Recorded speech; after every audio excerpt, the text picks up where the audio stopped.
Hello, everyone. Welcome. The Brooklyn Museum stands on land that is part of the unceded ancestral homeland of the Lenape, Delaware people. As a sign of respect, we recognize and honor the Lenape, Delaware nations, their elders past and present, and future generations. We're committed to addressing exclusions and erasures of indigenous peoples and confronting the ongoing legacies of settler colonialism in the museum's work. I invite us to take a minute to silently acknowledge this and other communities, family members, and ancestors whose shoulders we stand on.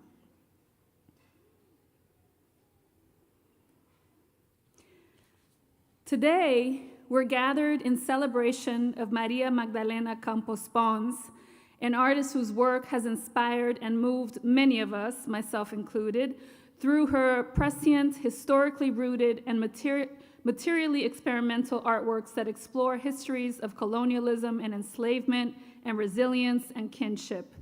For some, this program will be an expansion of an artist you already know and love. For others, today marks a day when you're experiencing the depth of her vision for the first time.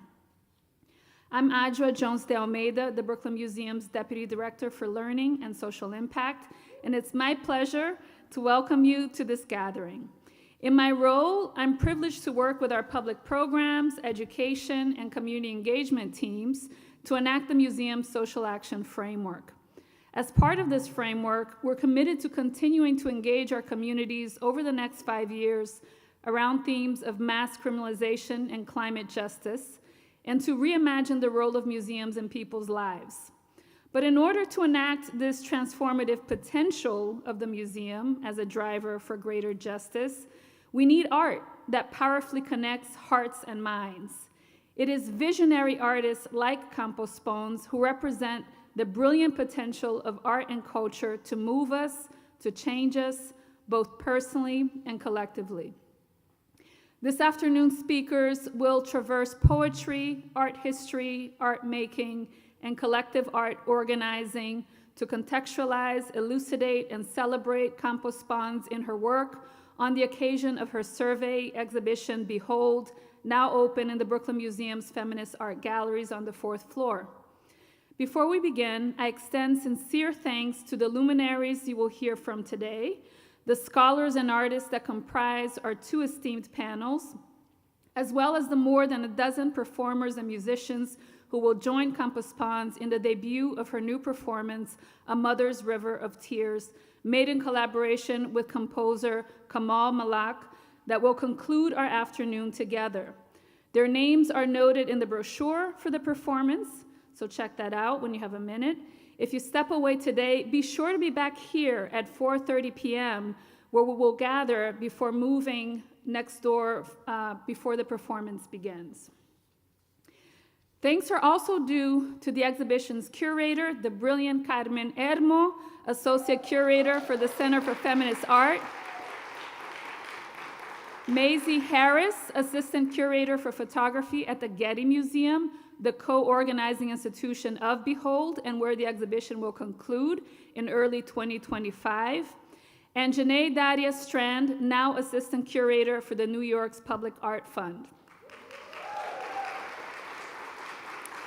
María Magdalena Campos-Pons, Behold, is supported by the Brooklyn Museum's Contemporary Art Committee, who also generously funded the major acquisition of Voyeurs and Beholders of for the museum's collection, a 2008 Polaroid tour de force that connects some of Campos-Pons' earliest and most recent work in the exhibition through its motif of crying, witnessing eyes.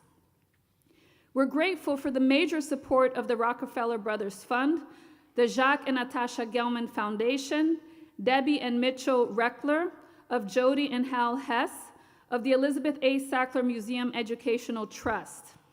We also want to thank supporters Phyllis Rappaport, Shelley and Donald Rubin, and Anjali Nanda, Estrellita B. and Daniel Brodsky, George M. and Darlene Perez, Amita Raman, June Michael McCormick, and Robert Nagel. We also want to acknowledge the Council for African American Art and the Council for Feminist Art in their commitments to continuing to expand the canon through the Brooklyn Museum's collections. We extend our gratitude to the transformative support of Rishab and Lopa Merotra, who enabled the performance of A Mother's River of Tears to take its fullest form as the most ambitious performance ever staged at the Brooklyn Museum. We thank all of you for being here to witness it together. To inaugurate today's proceedings in the language of art in this great city, Pamela Sneed will return to the Brooklyn Museum stage. She is a New York-based poet, performer, visual artist, and educator whose publications and performances explore healing, love, and loss, notably in her Lamna Literary Award-winning work, Funeral Diva. Following that, Dr. Cheryl Finley will provide a brief art historical grounding on the work of Campos-Pons. Dr. Finley is associate professor at Cornell University and an art historian, curator, and critic whose work has engaged with the museum and contemporary reflections of the transatlantic slave trade for decades. She has witnessed and written on Campos-Pons' work across a range of mediums, including her 2018 book, Committed to Memory. After this essential framing, we will welcome our first roundtable, I Am from Many Places, which will be moderated by Dr. Adriana Zavala, who will introduce the panelists exploring the many geographies. Dr. Zavala is associate professor at Tufts University, who has written on Campos-Pons' work through the lens of her focus on US Latinx art, an art historian and critic. She also specializes in modern and contemporary Mexican art and is the executive director of the US Latinx Art Forum. Thank you to the many forum members here today. We're honored by the voices of Pamela, Cheryl, and Adriana, who will take the stage shortly. Finally, we turn our gratitude to the force of nature at the center of this day, María Magdalena Campos-Pons.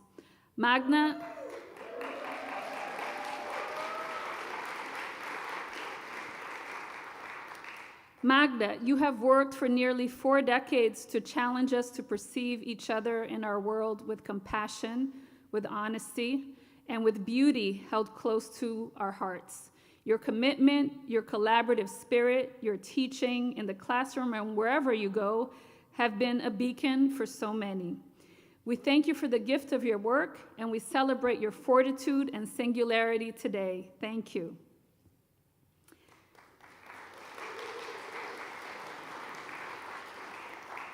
So with that, I want to welcome to the stage Pamela Sneed. Thank you.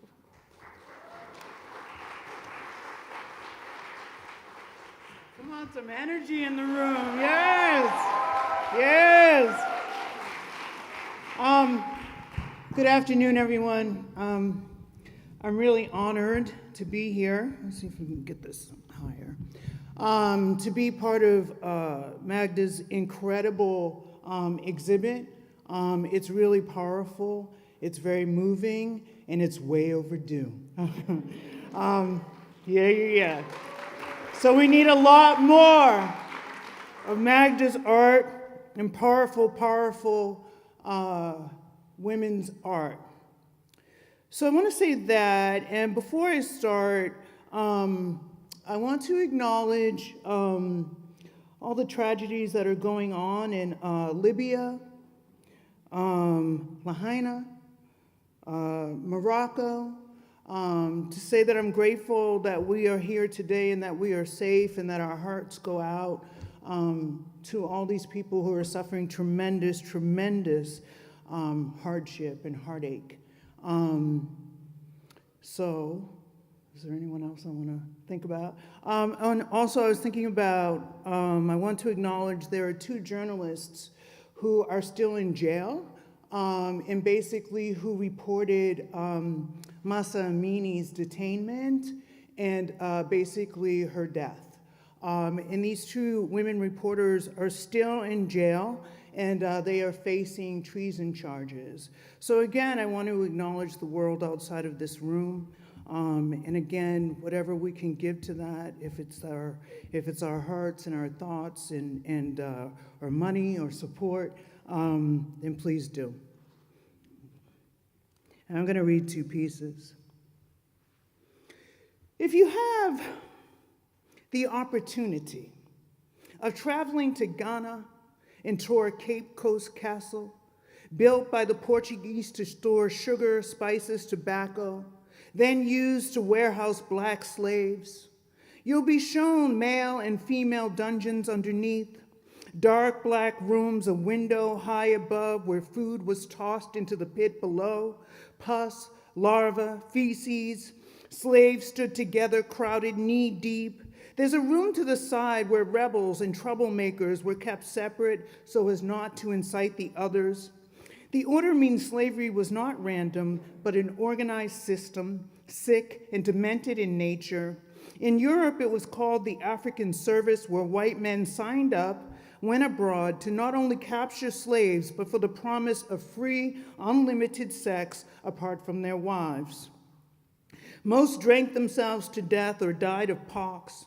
There's even a chaplain's room where the trade is presided over by religion and a Bible. These memories are vivid. I always imagine myself as the rebel, the one kept separate, the runaway who received an even greater torture, human muzzles built with iron and steel, tongues cut out, fingers, hands, feet amputated, sawed off, lacerations that look like trees and maps and roots. I've never questioned I was anything but a rebel, and I've paid dearly. Note to self, the greatest punishments came from other slaves, not the master. One of my poet sage friends says in response to my story, I know that it's possible to be dragged for a long time. I'm also a teacher who's led my students through art to fight the system. I didn't know through all of this I was also the slave who surrendered my freedom. I couldn't imagine it for myself.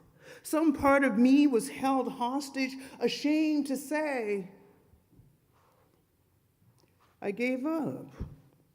When that glorious day came and gold light shone over everything, the flowers and the crocus and every green living thing pushed itself out of the ground to announce a new day. Birds took to the branches and sang morning till night. The bold black letters of the news swung off the page. I stayed behind, imagining, as some did, that I was too old, too scarred to go. Instead, I enabled others. So you can't imagine my surprise when I discovered after a lifetime of labor, the fear that held me captive for so long began to dissipate. Knees bent, toes gripped grounds, no more paralysis. I'm running now.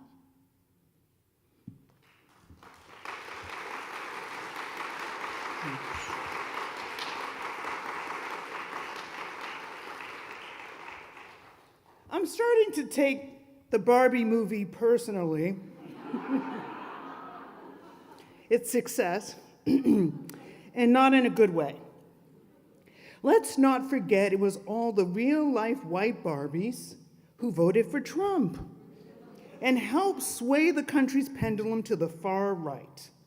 It's also interesting how another feminist movie by a woman of color director almost went down in a flame of controversy, while a movie by a white woman director catapults to the top.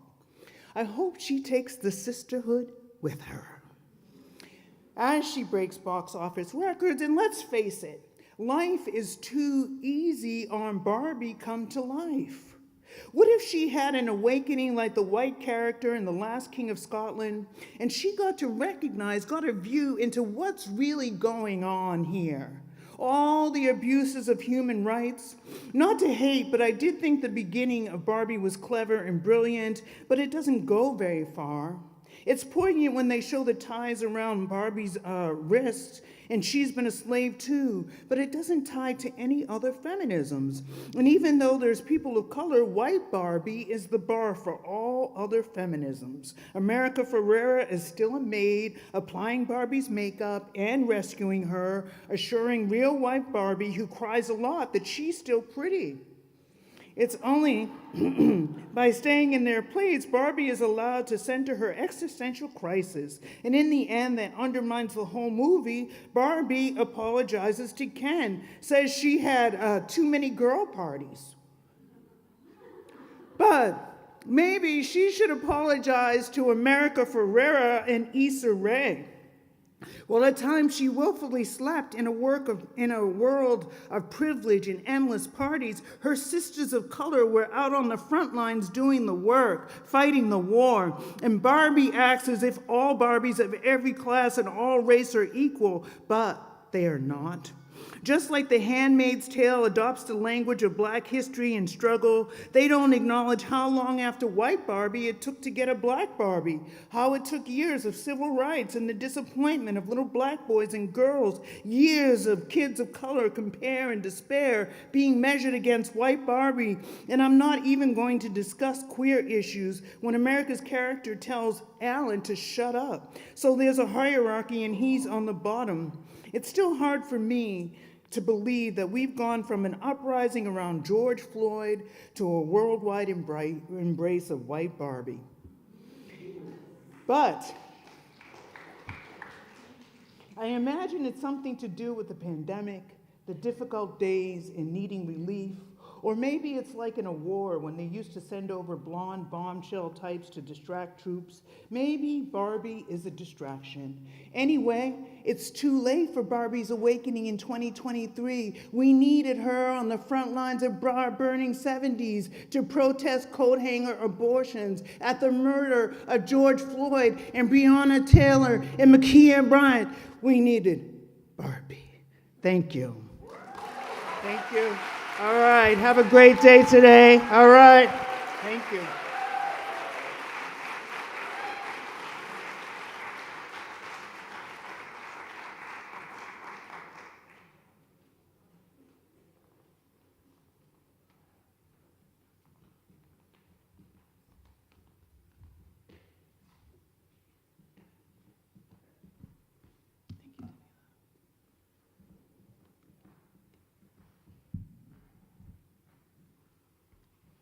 Good afternoon. Good afternoon. All right. Okay. Let's see. Great. I just wanted to begin by thanking Pamela for that very, very powerful and necessary invocation for today's convening. I'm honored and also humbled to be here to celebrate María Magdalena Campos-Pons. This is, as we've all noted, a very long overdue celebration.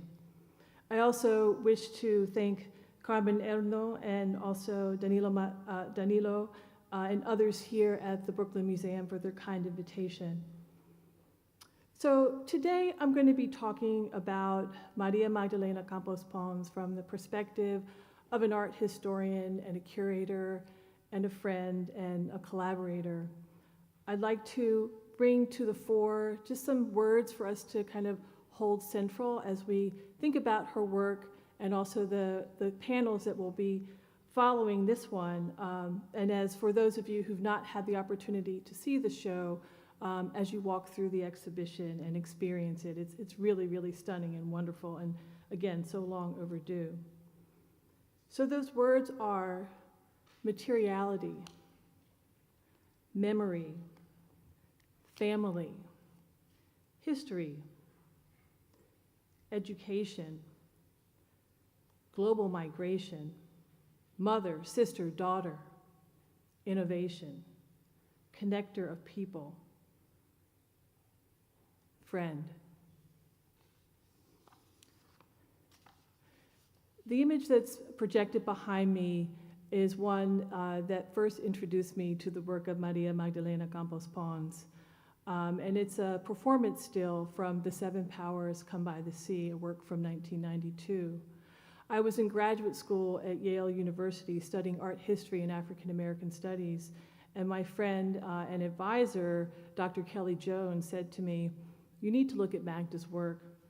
This was at a time when I was looking at an image that I'll later call the slave ship icon, and also a time that not just in the city of New Haven, but I would say in New York City, in the art industry, but also in different places of power and politics and activism, many people were looking not only to the archives and our history, that is the history of African descended people, but also thinking about ways to begin conversations anew about reparations. And this work by Magda was seminal for me.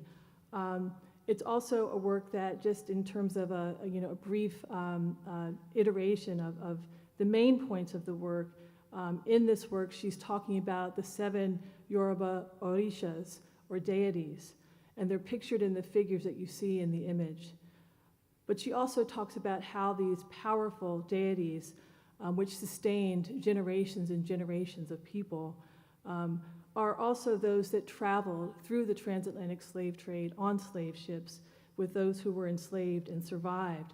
And in fact, these religious practices that she documents in her work are, in the way that she's telling the story here, are combined with Christianity to create Santeria in the New World. There are many, many others who were thinking around the same time of some of these same histories and memories, people who were scholars, people who were art historians and activists. And I think that it's really important to align Magda with these individuals. The image that I call the slave ship icon is pictured here on the left-hand side. It's a work that was created by British abolitionists in the late 18th century and became the leading piece of ephemera, but also material ephemera to travel the Atlantic, but also to travel around Europe, the Caribbean, and the Americas in an effort to bring awareness to end the transatlantic slave trade. Also, in addition to Magda, of course, there were many, many others, and that's one of the reasons I was drawn to this image, who were thinking about not just the archives, but also what its meaning might be, again, anew in the late 20th century. And so I show you a work on the right-hand side by Betty Saar, another artist profiled in my book, but also one with whom Magda has also many, many similarities in terms of their work, in terms of the ritual practices that they both involve. And Magda, again, is like a cadre of other artists and their allies, were re-examining and reclaiming this image, but really updating it for a 20th and about to be 21st century mind. Other figures include Robert Ferris Thompson and his seminal Flash of the Spirit, and the work that he did in that text that was read by many, many artists like Magda and others, wherein he was looking at Afro-Atlantic cultures and how there was this translation across the Atlantic that had gone on for centuries. Another work that precedes, though, The Seven Powers Come by the Sea is a work entitled Tra, and this is an example of it here. You'll see it also downstairs upstairs in the exhibition. And one of the beautiful things about doing the work of an art historian, but also working with artists over time, is being able to have the opportunity to see works installed in different iterations, but also to teach generations of students. And one of the things that was really made apparent to me at the opening on Thursday evening was, again, thinking about the materiality of her practice, thinking about the ways in which certain images, certain memories are referred to again and again in her works over time. This work, which dates from 1991, was exhibited at the Havana Biennial, and it also, again, references these seven powers. It references the iconic image of the slave ship, but it also includes things like photographs, which become one of the key mediums that Magda is known for. It also includes things like marble and wood. And so there's a way in which in this image which again you can see upstairs in the exhibition, it not only signals the 7 powers come by the sea, but it's also going to signal other works that you will have seen as well, because she's really interested too in this notion of not only repetition of themes and ideas that are part of how we remember and how we forget, but she's also interested too, as you'll see, in this idea of a grid form and what that format might do. We have the great pleasure to see in the exhibition not only works that are two-dimensional or multi-dimensional, but also the opportunity to see some of her very earliest work in film and video. And I wanted to single out her Baño Sagrado, or Rite of Initiation, Sacred Bath from 1991. Again, a very early single-channel video that you see right when you walk in the exhibition. And this is one that also recalls and relies on her Yoruba roots, her transition to Boston, and thinking again about not only migration, but also these transitions across waters, whether it's across the Caribbean or across the Atlantic. It's also a work, I think, that talks about the United States as being a harsh climate, and even Boston, a city itself, being a harsh climate, if you can think about the difference, of course, between going from the Caribbean all the way up to colder weathers. And I think this notion of weather and the notion of climate is one that scholars like Christina Sharp and others have brought to the fore, not only to talk about the real brass tacks of weather and or climate change, but what we talk about really with regards to climate, social climate, economic climate, and how that has affected African-descended peoples over centuries. So looking at things like water, family, memory is something that Magda does in her work as we see it transform over the decades. One of the other things that I thought would be really important for us to consider is, again, this idea of materiality, but through her practice and how her practice is multidimensional. It includes sound, it includes photography, it includes 3D installation, performance. There are many ways that she's been able to demonstrate her acuity as someone who really has her ear to the ground with what's happening in the world over the past 30 or more years. But in addition to that, she does this by taking out her hand and taking out a notebook and taking out a pen or a pencil or paintbrush and drawing. And drawing has been a practice of Magda's since the very beginning when she was in art school in Cuba, as well as when she was in art school even in the United States. And one of the things that, again, I want to point you to in the exhibition is the way in which some of these objects are available for us to see. And I think it's a really important addition to thinking about an artist and how an artist operates. There are many examples where you'll see that she's gone to drawing and used drawing in order to create these large-scale installations and works. In fact, she always has a notebook with her. She's always drawing, she's always thinking, she's always doing. And one idea that I remember from an interview that I conducted with Magda in 2004, 2005, it was an oral history for the Chicano Studies Research Center, which is now archived at UCLA in their oral history archives, is the way in which she begins to think, to dream, to imagine, to recall, to signal ancestry, to signal memory through the practice of drawing and the practice of the hand. And I'm kind of emphasizing this point for everyone here in the audience, of course, but also especially for those artists, for those students, for those people who are still thinking and learning and sharpening their crafts, how it is that while we're so tempted to and reliant upon digital media today, that actually going back to something that we do with the hand is one of the ways that Magda begins her work. Okay, I didn't advance that one. So this is the display case that I was referring to a moment ago. And you can see that downstairs near performance in the exhibition. This is another work that has stuck out for me for years and years. A work titled Spoken Softly with Mama from 1998. And it's one of her very first multimedia film installations that carried a soundscape. It was a major installation, and also one that had, in many ways signaled the strong connection that she still shared with her family in Cuba, and especially with her mother. Again, to think about the kinds of materials that Magda has used over time. It's an installation, but it's a sculptural installation that has things like embroidered silk and organza over ironing boards. Again, this recurring theme of the ironing board, labor and women's work, with photographic transfers, embroidered cotton sheets.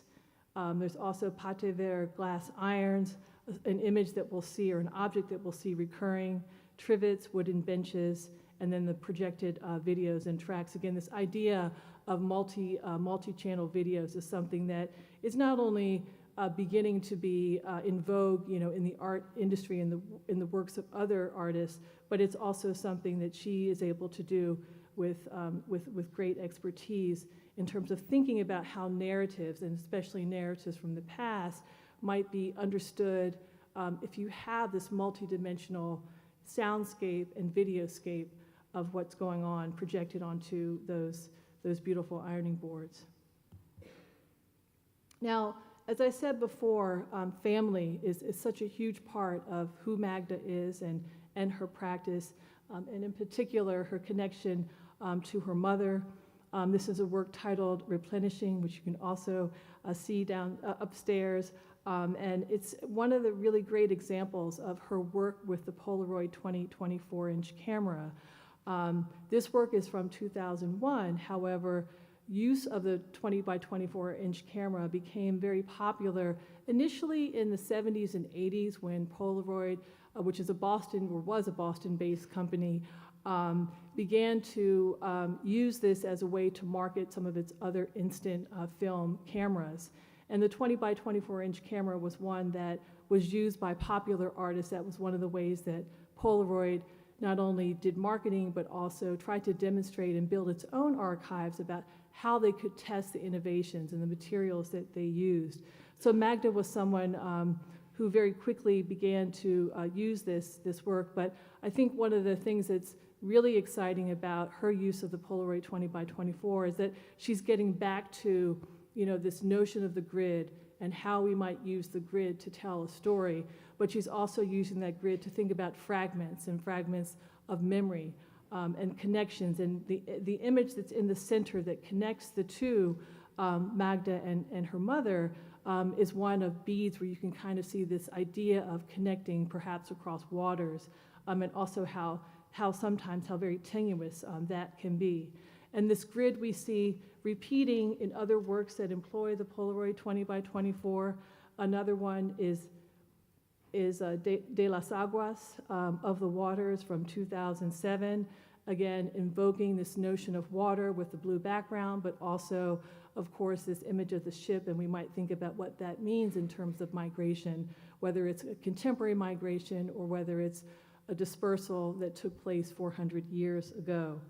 And this notion, too, of separation and how separation from water is something that has been a long-time theme, not only in her 20-by-24-inch Polaroid grids, but also in even newer works from not too long ago in 2019, She Always Knew of the Space Between.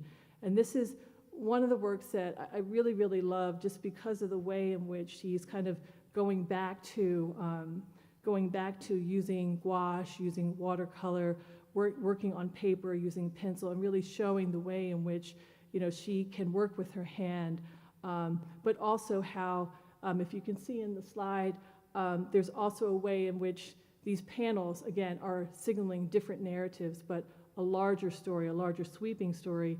And I think it also refers to some of the other artists that she has worked with and been aligned with, women artists like Carrie Mae Weems and Deborah Willis, Weems in particular, whose Africa series and Seacoast series of the 1990s and the early 1992, 93 were ones that used multiple images, triptychs and diptychs, and we see this in the work of Magda as well.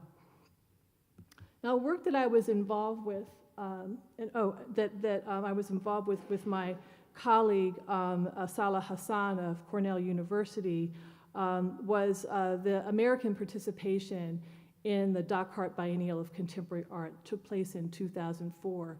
But we worked with artists David Hammonds, Magda Campos-Pons, and Pamela Sneed over the period of about a year or so, going back and forth between the US and Dakar, working with artists, looking at sites, really trying to understand the lay of the land as each artist decided on the work that they would do.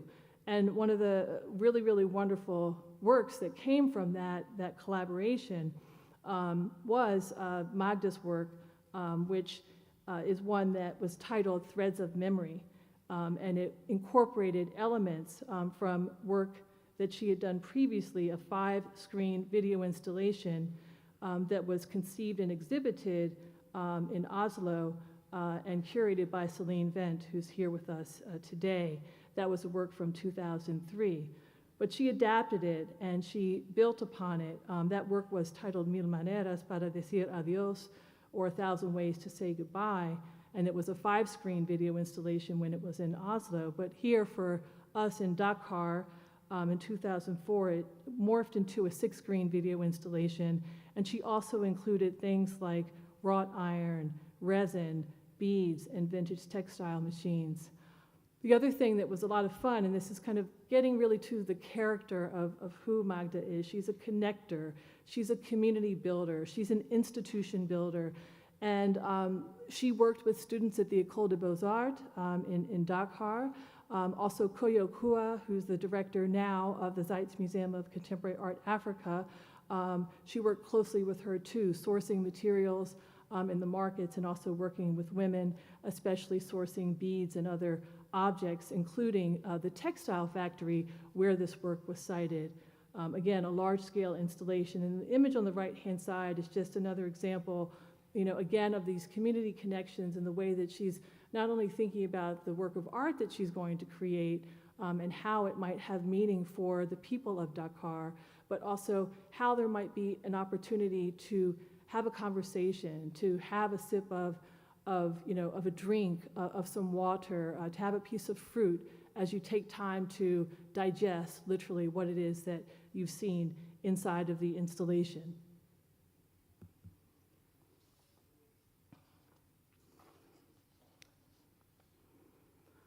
As I mentioned before, Magda is an institution builder. She's a connector, she's a people person, she's a friend, she's a curator, she's someone who is a storyteller. When I think about institution building, and I'm not sure that I'm going to get this 110% right, but one of the earliest iterations that I saw of her ability to build institutions and to bring people together over art, over culture, over activism, over community, and even over food, was a space that she opened in Boston called GASP in the early 2000s. And it was a multimedia space that invited artists and community members, creators, and activists to not only install their works, but also there was space for music and performance. And I think this is something that's important to think about in terms of her role as an educator as well. And so the images that I'm showing you here on this slide relate very much to her work as an educator at the Museum of Fine Arts School at Tufts University. And I just wanted to just read something to you about this and about her sort of philosophy around education and what she's been doing all along. When interviewed by an eFlux education writer about the transformational impact of the School of the Museum of Fine Arts in 2015, where Magda taught several acclaimed artists in her many years of service there, she shared, quote, "We are asking what interdisciplinarity looks like in the 21st century, as opposed to the 20th century," end quote. And so among many of the pedagogical concerns that Magda considered, she was looking at the proximity of art to social engagement and to the flatness, if you will, of the digital world as it was being delivered at the time. And also the design and the meaning of relationships as opposed to space and objects as key to a 21st century mindset in teaching and innovation. So she took those principles in 2016 to Vanderbilt University, where she is now the Cornelius Vanderbilt Endowed Chair and Professor of Fine Arts. And she also, while there at Vanderbilt, founded the Engine for Art, Democracy, and Justice. And I think I just want to, I know there's a darkened room out there and the lights are so bright I really can't see who's out there, but I know that there are many, many people who are part of and from the Engine for Art, Democracy, and Justice, who are coming from Vanderbilt, who are coming from the Nashville area, including Jamaal Sheats, who's going to be on the program later, of Fisk University. There are also collaborations with this Engine for Art, Democracy, and Justice at the Frist Art Museum, and also at Millions of Conversations, and of course at Vanderbilt University. And one of the main ideas that's driving this engine is really kind of thinking about and imagining or reimagining, but also centering what it means to be and what it means to live in the South. And this is not just the southern part of the United States, but rather thinking about too the global South as well. And so this is just an image here of Magda at Vanderbilt. She's there with Brandon Donahue at Space 24 at Vanderbilt. I want to take a moment and also share with you an exhibition that I have great familiarity with as well, having seen it and having had a family member, my daughter, participate along with many of her students as well in the performance. And this is an installation view of Alchemy of the Soul, Elixir for the Spirits. It's from 2015, and it premiered at the Peabody Essex Museum. And it's a work that really kind of doubles down on, again and anew, where she came from in Cuba, from Matanzas, Cuba, where there was a sugar plantation. So she's looking at labor, at the labor that we see that it takes to produce sugar, but also she's thinking about some of her previous exhibitions that have also centered Matanzas. So while this work was presented nearly a decade ago at the Peabody Essex Museum, it's actually a series, rather an exhibition that had been part of Magda's thought and dreamscape for more than 25 years, since her early days in the Boston area. She made her first sketch of what would eventually become the piece in 1988 when she was a student at Mass Art. And so the work on the left is an example of how drawing, again, crystallizes as eventual exhibitions and performances. Magda once said that this drawing had, quote, been cocooning in my notebooks and in my dream chest, end quote, for many years. This exhibition is also then a reflection, I think, on the process or a process drawn from memory, as well as a seminal example of the artist's preoccupation with it. That is, the materiality of memory, the distortion of memory, the fragility of memory, the vulnerability of memory. And so another question that she asks around memory and around the past is, what is constructed? What is real? What is past? Kind of signaling, if you will, that we might be living in liminal spaces. All these questions, she believes, are tied up in the meaning of Alchemy of the Soul, Elixir for the Spirits. And she really tried to capture this, I think, in not just photography, but also in sculpture. One of the beautiful things that you can see about this work here is that she's working with glass, but that glass is also, in many ways, if you think about how glass is made, also referencing the production of sugar and how sugar also can produce things like rum, etc.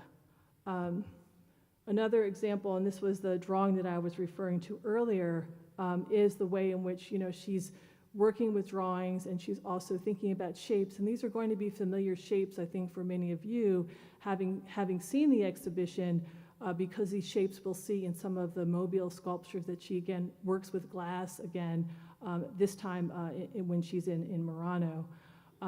Again, thinking about how she's also very much attuned to the archive and what comes from the archive, And the image on the right-hand side showing a bottle of raw sugar from about 1870 is one of the inspirational pieces for that as well.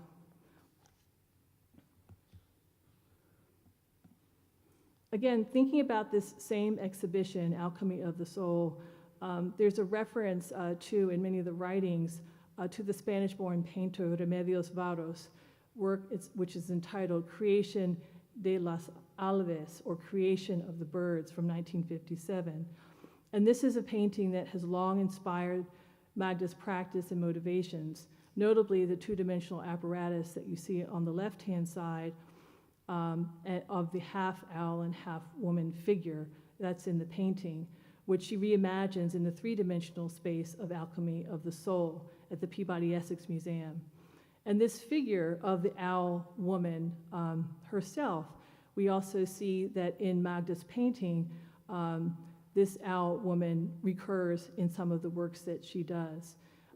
We see that, especially in Magda's mixed media works and performances, the all-seeing, all-knowing owl creates pathways and connections to photography, the power and privilege of sight, and voyeurism, themes that are explored throughout her work, and notably here in the exhibition Behold.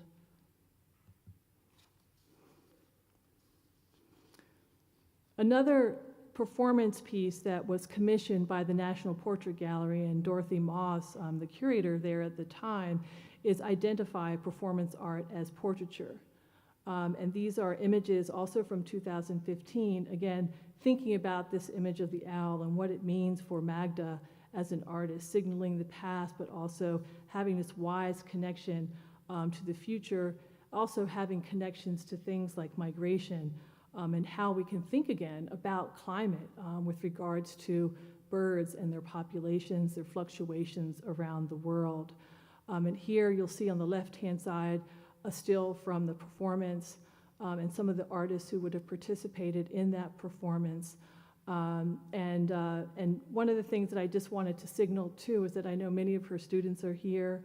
Helina Metaferia sent the image on the right-hand side to me. You can see it came from a telephone.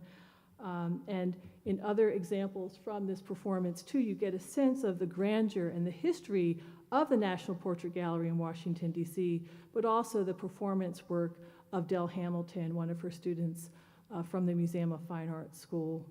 This was a really, really powerful, monumental performance that Nikki Greene, who's going to be on a later panel, has also documented.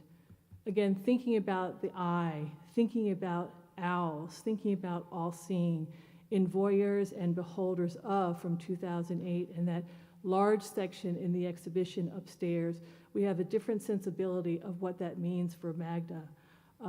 Many ways that you can consider, not only in works such as this, which are Polaroid 20 by 24-inch images, but also how even in the larger mobile, there's a sense of these eyes kind of becoming three-dimensional, if you will. The eyes also refer to other moments in time, other figures. This one here, of course, a reference to Breonna Taylor, and this notion of the relationship between the owl, the all-seeing, and the butterfly comes through in an image such as this, and Magda's use of color as well, and more contemporary media that translate color through photographic images and the hand-drawn. And this is the example of the mobile that I was mentioning earlier. Magda has traveled the world. Not only has she traveled to the continent of Africa, worked there, also worked in Europe. She spent a lot of time in Italy, and this is a work that was fabricated in Murano in the glass factory there. Another example of how the owl, again, this figure is something that has been so central to Magda's practice and to the way that she sees many of the works that she creates. In this work, it's also a self-portrait that we see in her use of the owl. But here we have, by this time, a transformation of her drawings, which sometimes come in notebook form, in smaller format, to these larger format, monumental pieces, as you see here behind me. And again, the use of the 20 by 24-inch image, the self-portrait, and also how the self-portrait refers to this notion of seeing, how it refers to the eye, and what that means in a positive sense, but also in terms of surveillance. And this one here, the right protection, an early work, again, referring to and using the eye from 1999, and the Polaroid 20 by 24-inch camera. I mean, I think one of the things that was exciting about her use of this medium is the way that she innovated on it. So there weren't just straight photographs. We've seen many of the grids, but also how she's drawn on these images so that you have a sense of a multi-dimensional work that incorporates many different media and many different ways to take something that might be 2D and a one-shot to really think further and through history, but also through how narratives might be layered in her use of multiple media. I also wanted to just refer to the way that, again, as an educator, Magda has participated in, not just education at institutions like the Museum School or also at Vanderbilt, but also she's participated in a number of different symposia globally. And this is an example of one that was co-curated by Dorothy Moss and myself that took place at the Clark Art Institute. And Dale Hamilton was one of the people who was present as part of that, and also one of the performers, and you can see her in her performance on the right-hand side. This mentorship is something that I think pays it forward, and we see this again and again in Magda's work, but also her role as a collaborator. We'll have the great opportunity to see that this afternoon. And this is just a shot from some of the other people who were at that performance art symposium, including Jeffrey Gibson, students of mine from Spelman College, and Genevieve Gagnard, the artist, and Dorothy Moss. So I wanted to conclude with two images from a work that she recently presented at the 15th biennial of the Sharjah Biennial in the United Arab Emirates. And this is a really monumental work that, again, looks at things like circularity, also not just looking at circularity through her own practice, through the transatlantic slave trade, through resilience, through the waters, but also referring to the writings of Okwe Wazer, who was a big influence on her from the very, very beginning. This work is entitled Murmurio Familiar, or Family Whisper, and it dates from about 2021 to 2023. It's an autobiographical work wherein the large-scale images that you see on the right-hand side, again, this is her transformation of her practice as someone who uses watercolor and drawing in the hand and collage to the image that's very colorful on the left-hand side in the background is one that refers to members of her family and family history. These watercolors and drawings also center her, they center her mother. They also are ones that refer to how she's interested in memory and history, ruptures, absence, and also, especially, Afro-Cuban history.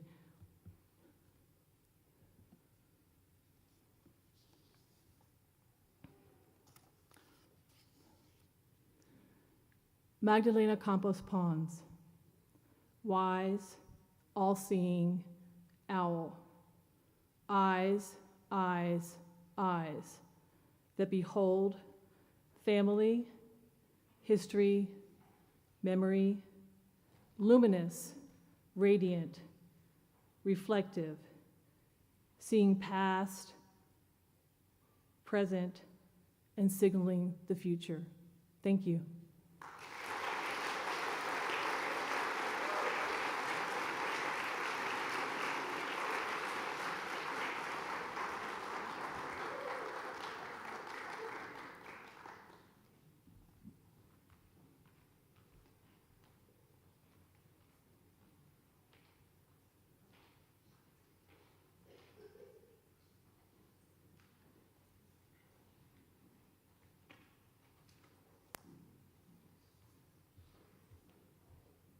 Hi, everybody. I'm Adriana Zavala, and I'm going to go ahead and invite Tatiana Flores, Odette Casamayor-Cisneros, and Jamaal to come on up to the stage, and we'll have a seat and do our roundtable. Thanks. Come on up.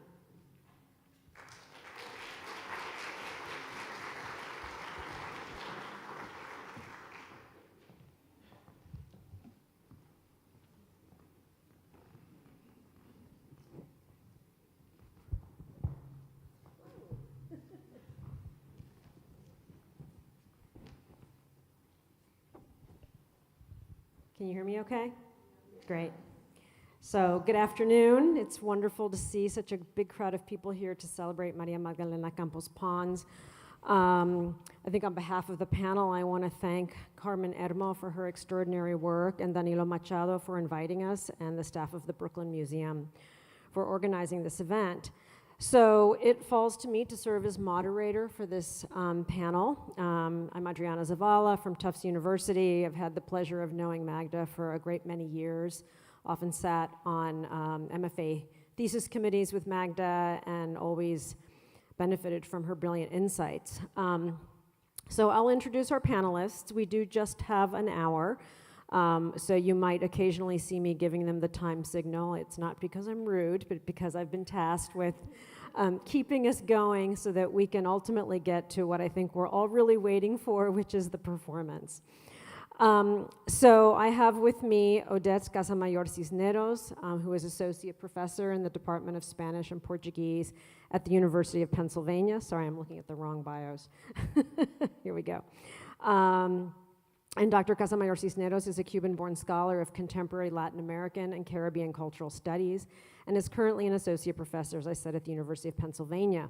And her scholarship is focused on Afro-Latin American, Caribbean, and Latinx cultural production and epistemologies.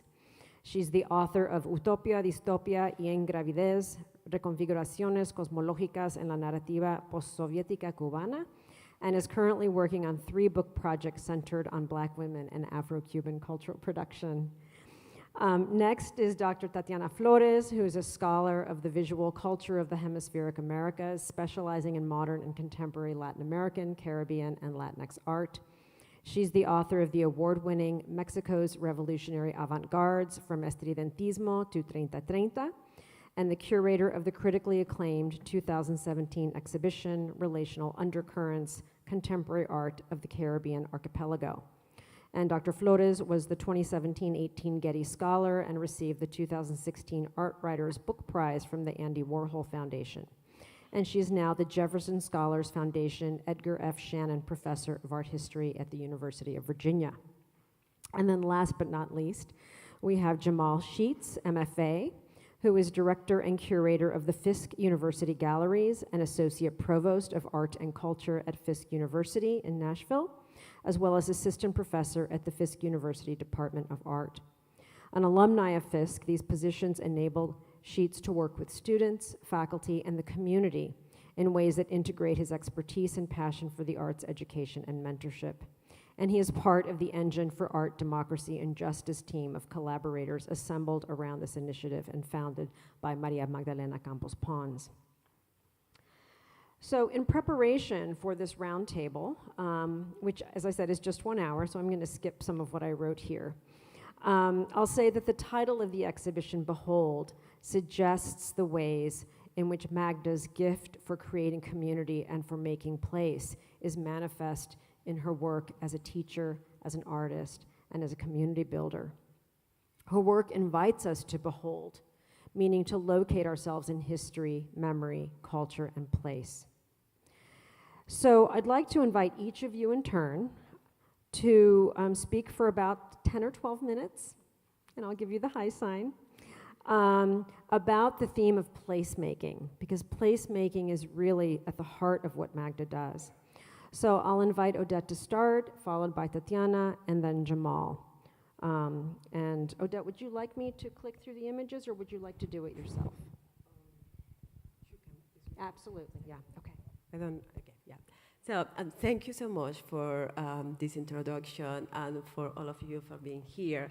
And I actually want first to express my gratitude to the Brooklyn Museum and particularly curator Carmen Hermo for organizing this exhibition. But my greatest thanks go to my admired friend, María Magdalena Campos-Pons. And I am not using these words lightly here because I really feel truly honored to be part of this groundbreaking exhibition.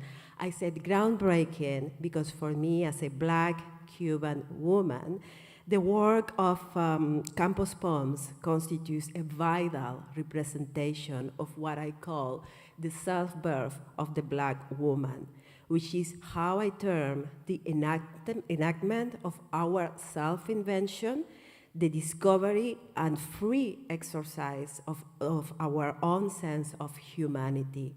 I see each one of Magda's works as shrines to the transnational and transgenerational experience of Black women's survival.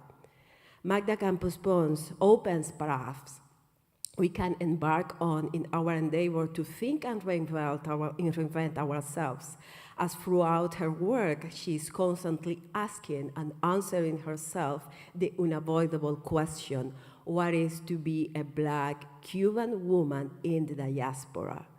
This considering all our diasporas. First, the forced transatlantic transplantation of our ancestors, along with other displacements, first from her birthplace on old sugar plantation in Matanzas, Cuba, a place totally impregnated with the dehumanization of enslaved African bodies, to the Cuban capital, Havana, and then to the multiple places in the United States.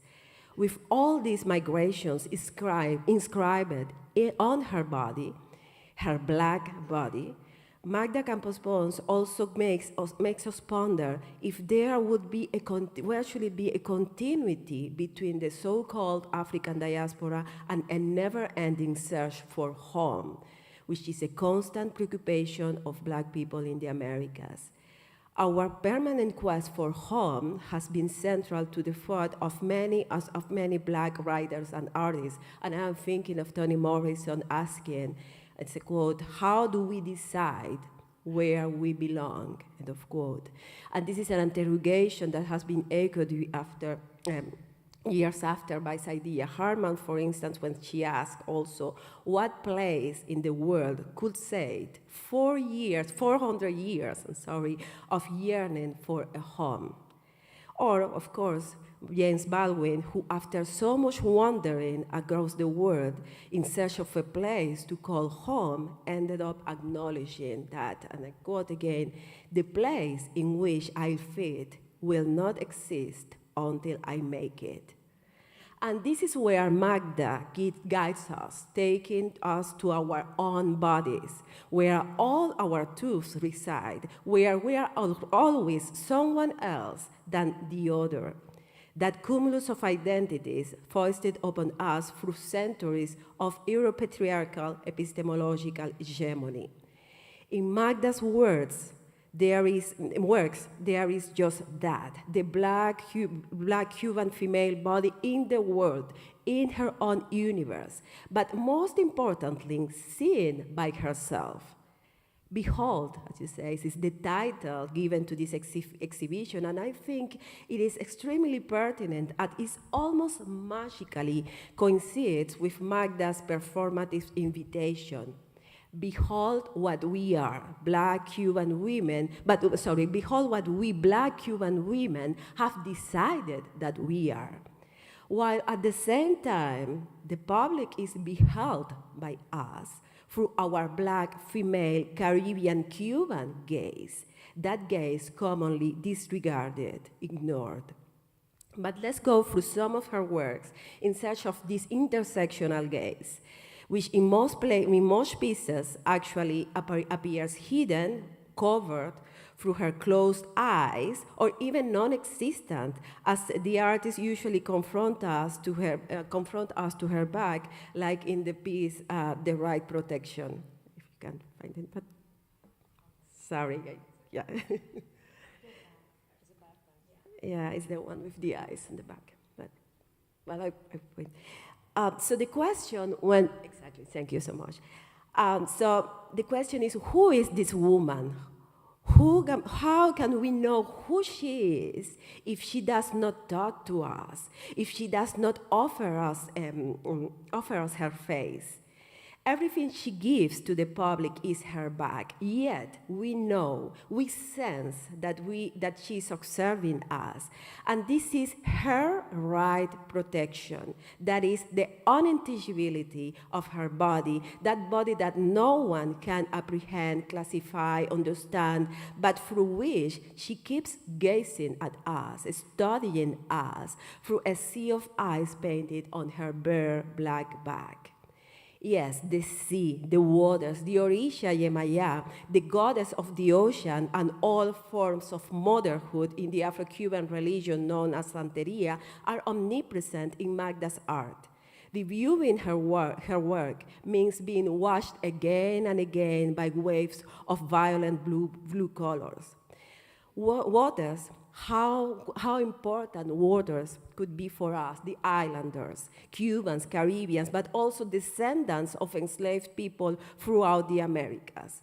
Works like Of the Two Waters, Spoken Softly with Mama, and The Seven Powers Come by the Sea reminds us that our entire history of pain and survival is contained in the waters that carry and bring us in our unrelenting errantry. With these works, we remember that the waters cleanse us, stripping us of versions of ourselves that more than defining us, hide us from ourselves. In pieces like this, we feel the survival of our ancestors in our own bodies.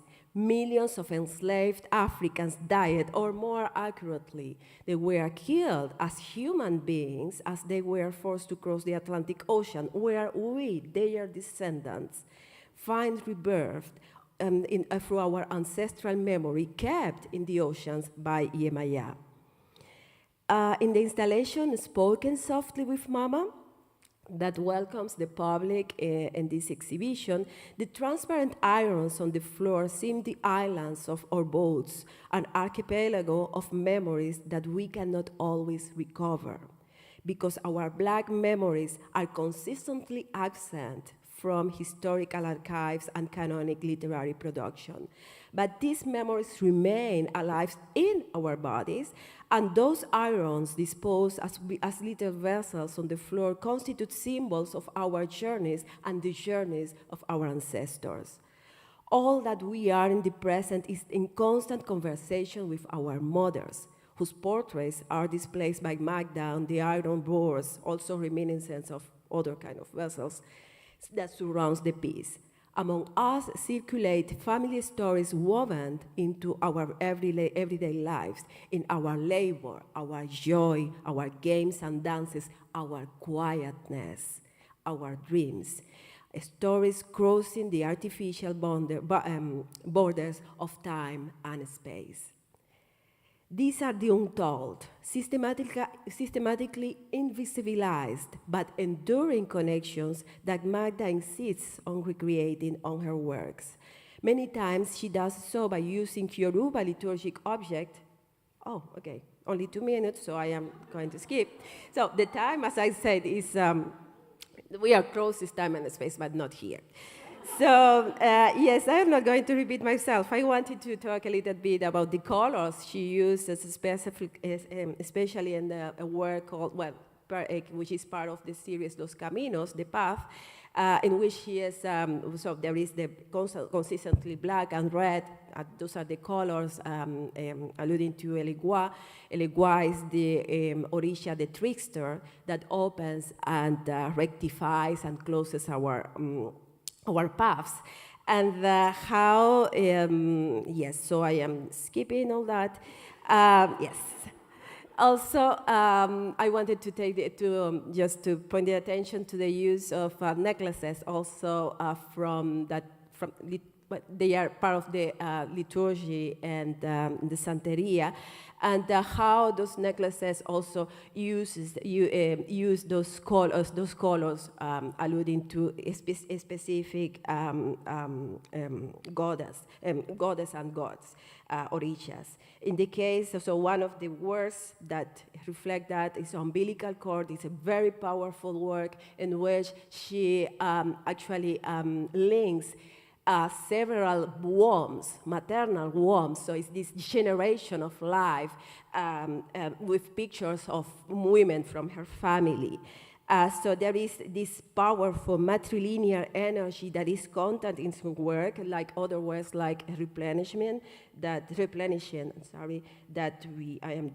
I am just finished with a piece. I have been actually working, talking about this piece forever, and it's Identity Could Be a Tragedy.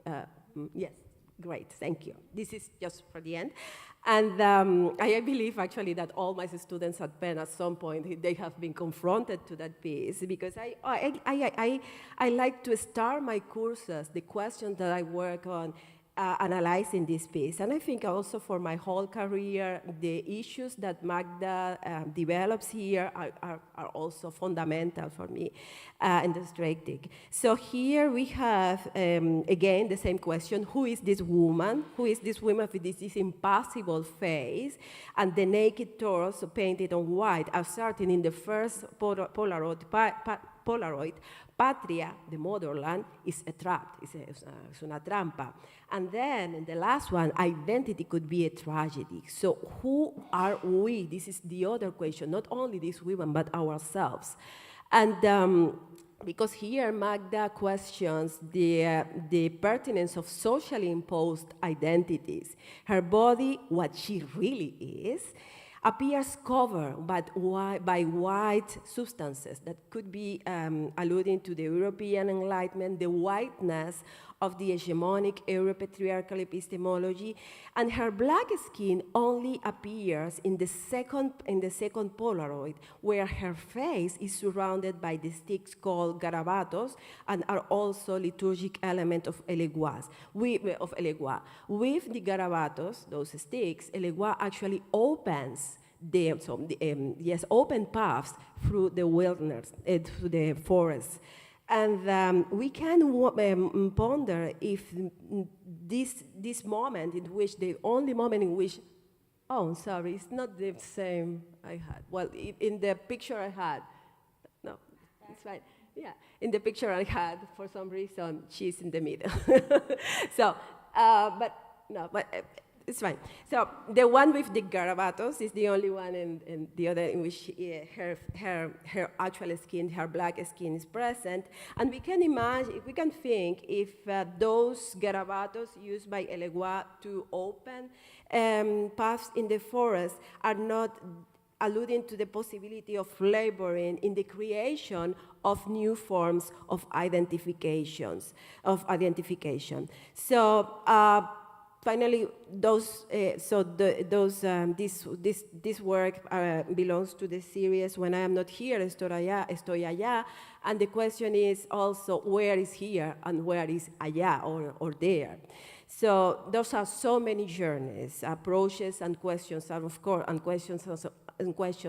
of course we could stay here forever talking about her, but as I stopped here, and very extremely grateful for your attention. Thank you.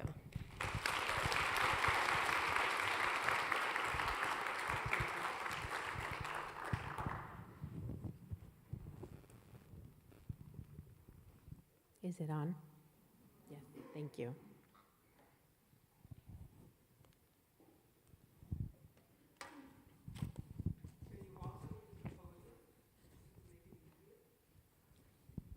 It's okay.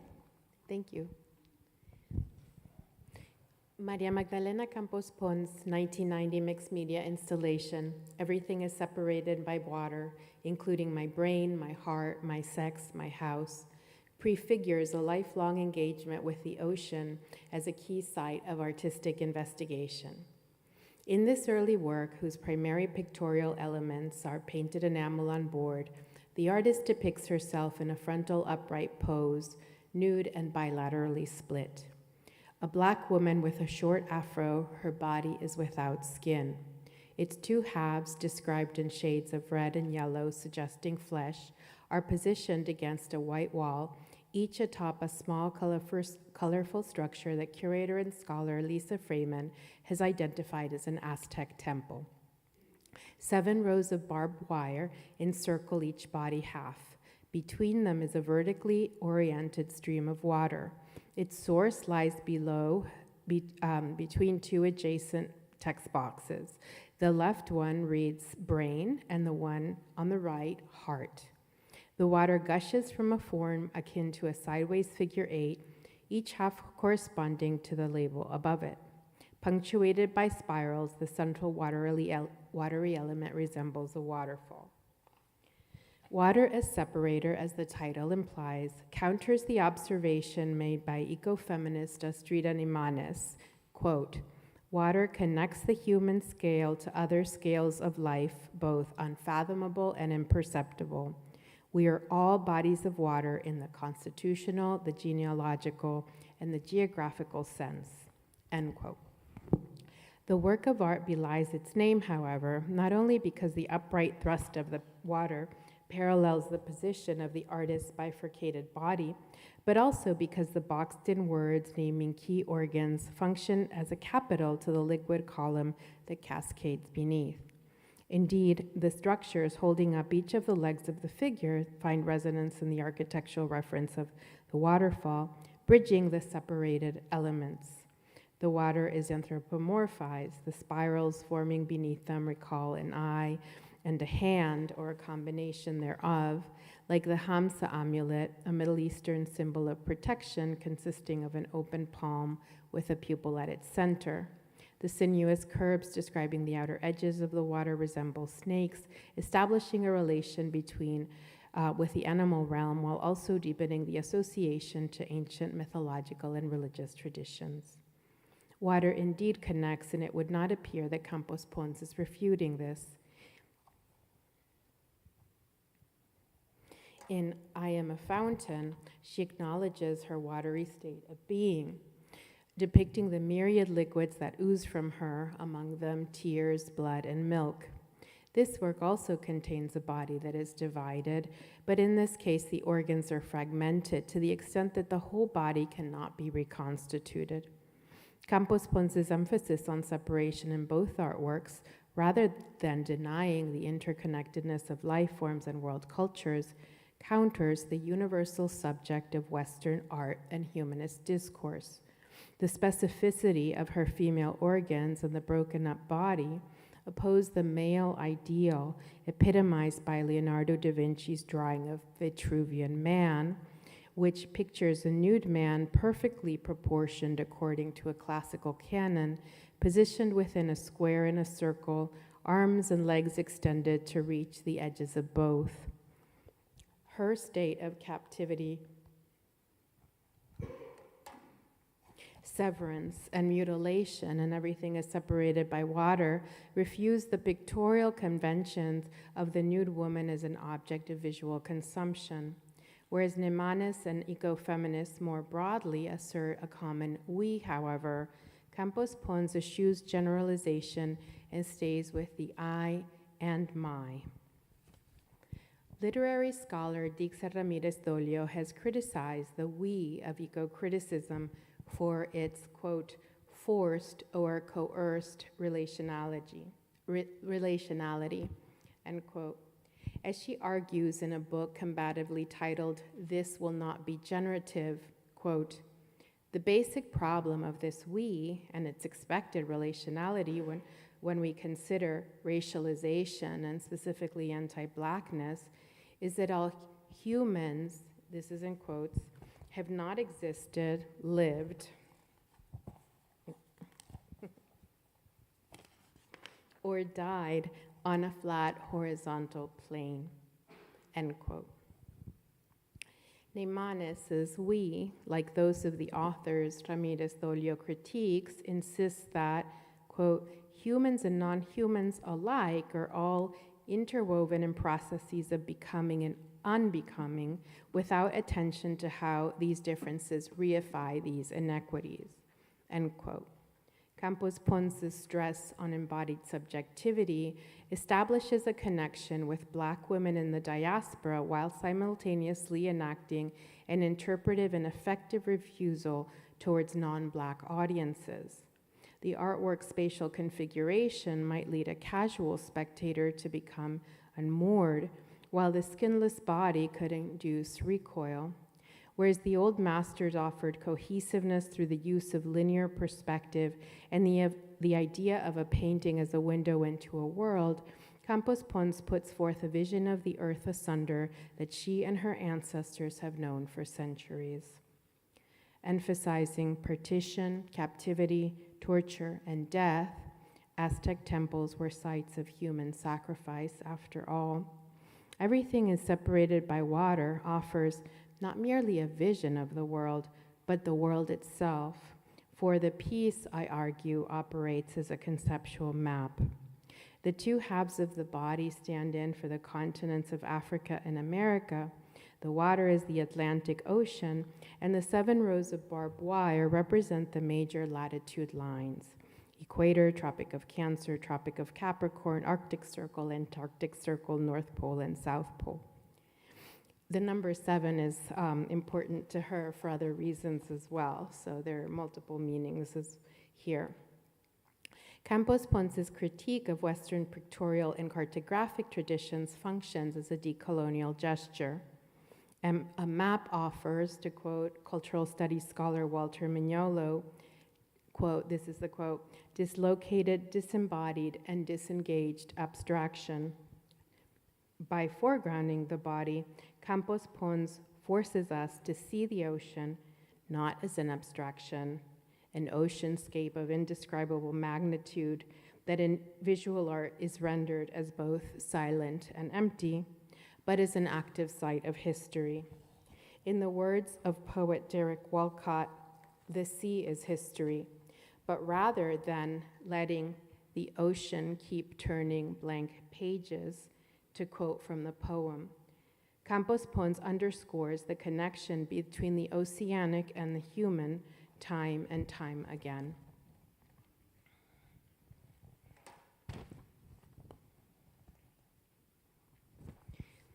In Nesting 4, she employs some of the same visual strategies as in Everything is Separated by Water. Her own divided body, an ocean conceived on a vertical axis, and lines that divide and encircle, except that these are constructed with hair less systematically. Spoken softly. With Mama juxtaposes black and white photographs of women from the diaspora with fragmented bodies and recalls and references the ocean. When I Am Not Here, Estoy Allá presents the body within a vertical orientation and figures the ocean through blue gingham and striped cloth that find echo in the central figure's dress.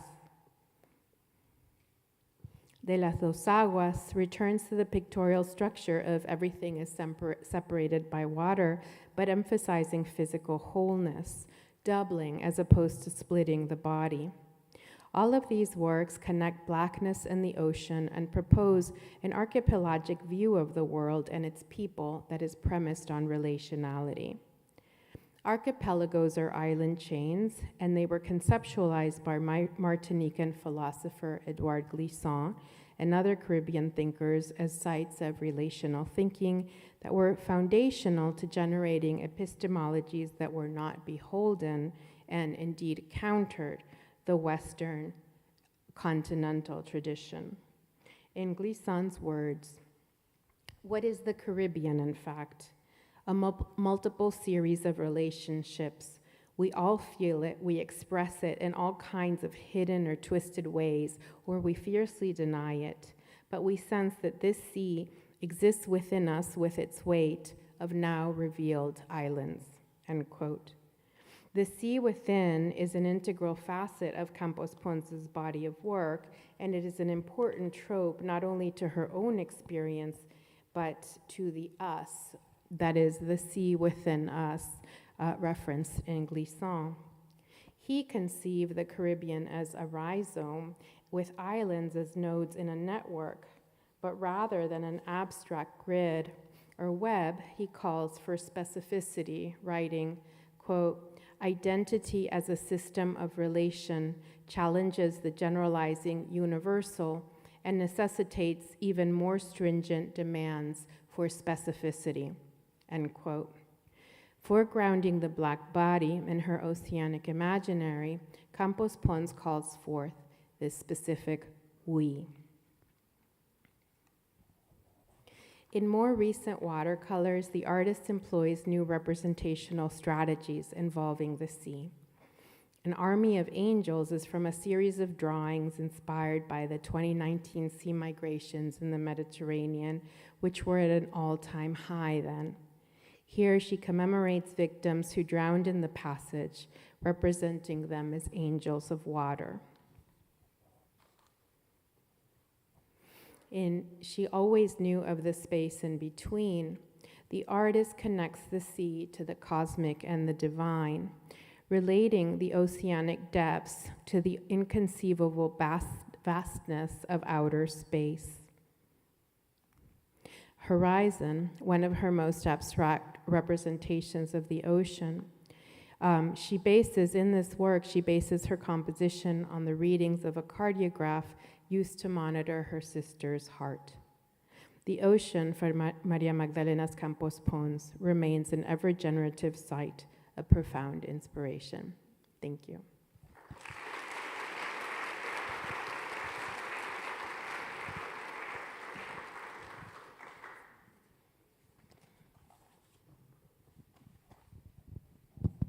I'm almost terrified.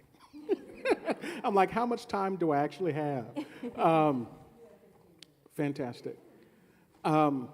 First, I just want to express my deepest gratitude to, one, everybody here, but also Carmen, Diallo, of course, the panel. When I think about Magda and her work, I'm thinking about it in a very different perspective today. I've walked with Magda in Nashville, I've worked with her in Matanzas, and I studied with her in Boston. And at each one of those places, as much as the panelists talked about these fragments, is that I was only able to experience those fragments. And to come and see the show today, this morning, and to read the publication, it's brought them all together in such a beautiful manner that it has me rethinking everything that I've thought. Or recontextualizing what I am thinking about. And so for the topic of today of really thinking about placemaking is really kind of trying to unpack or understand what Magda has done while she's been in Nashville. I was talking with somebody outside earlier. I said to know Magda is to love her, to be motivated by her, and to be inspired by her.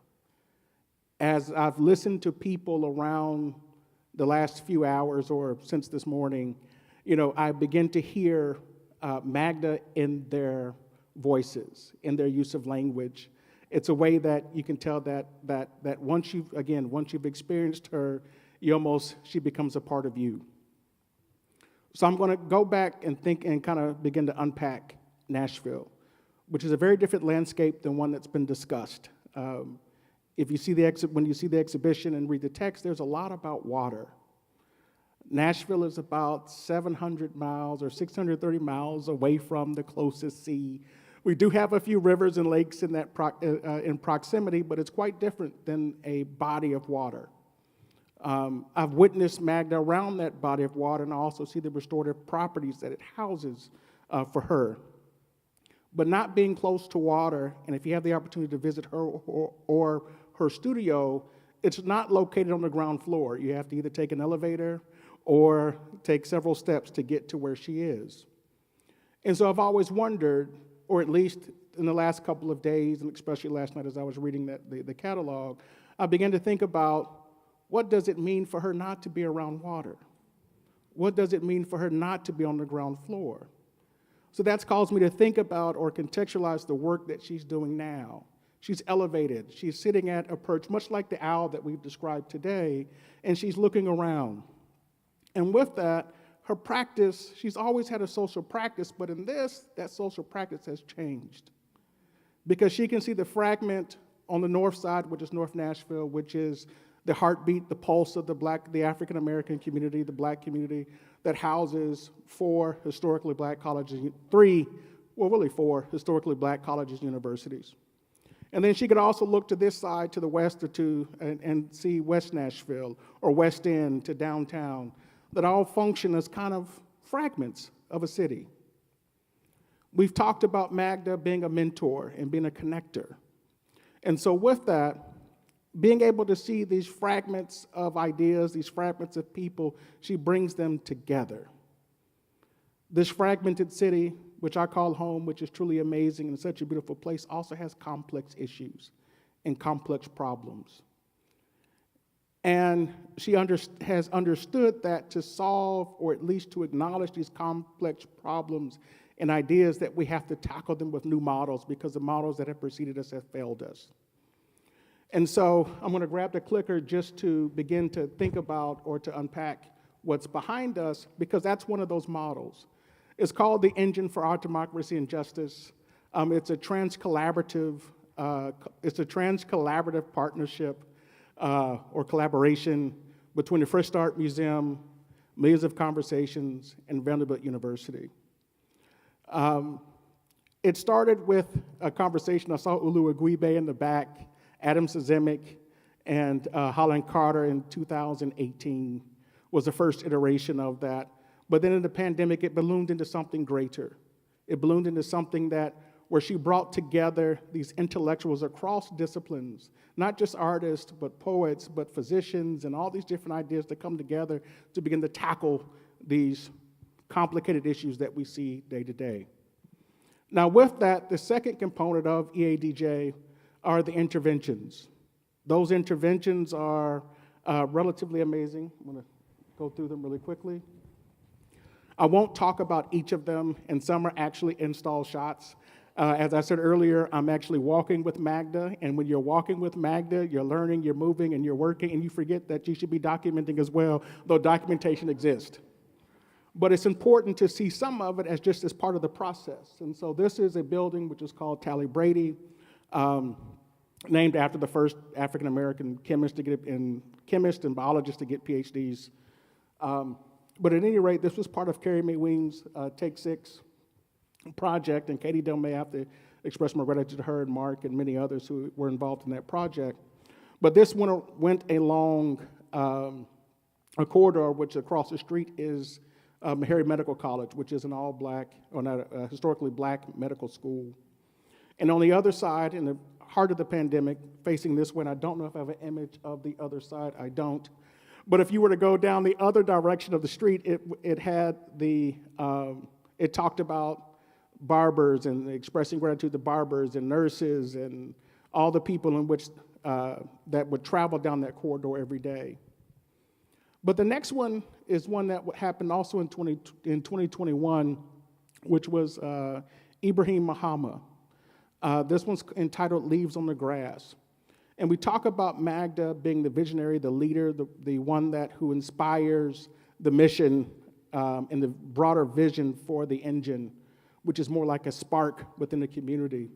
But this project resonates in a very special way because this was the first tactile exercise that we did coming out of COVID that connected the community in a very different way. And so pictured here is on the campus of Fisk University. It is the Little Theater. The Little Theater has its own story, and Magda will always say, mark this territory, mark this memory. So I'm going to mark this memory and telling you what that building is. It started off as a Civil War Army barrack that then became a shotgun hospital during the 1863 cholera epidemic. And then in 1935, in 1866, it would become Fisk, and then in 1935, it would become the Little Theater, and it sits on our campus today. For this, that's the building that we would then wrap, that we would use the work of Ibrahim Muhammad to wrap.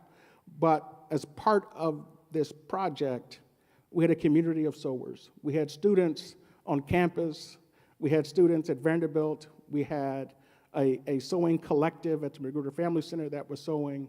And this was a wonderful, beautiful project that connected the community in so many beautiful ways, to where you would see the then director of the First Art Museum, campus safety, faculty, and members of the community all working on this project.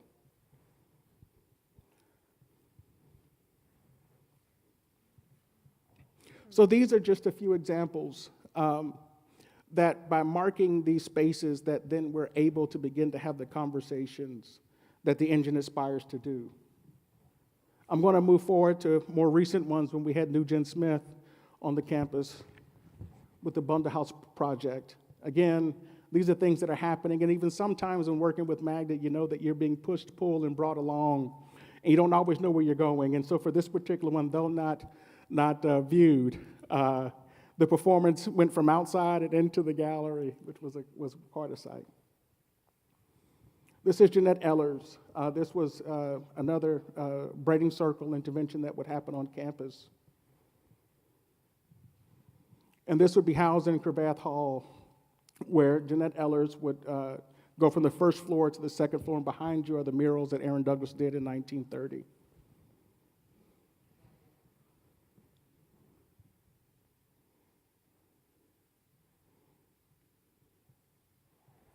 This is also Michelle Eistrup, who is our Aaron Douglas Fellow for our social justice program.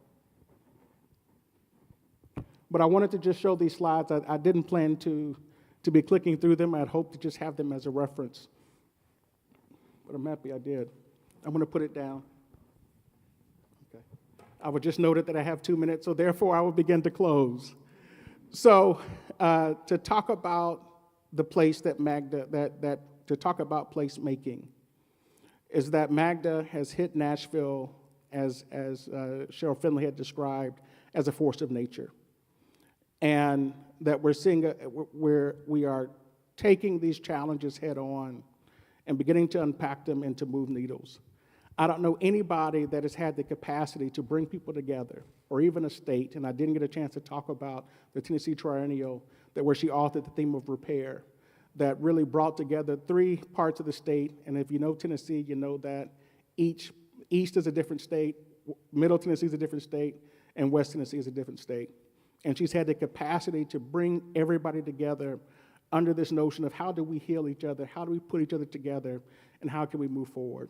And so with that, I'll close, again, with what I started before. To know Magda is to be inspired by her, to be motivated by her, and to be loved. Thank you. Thank you so much.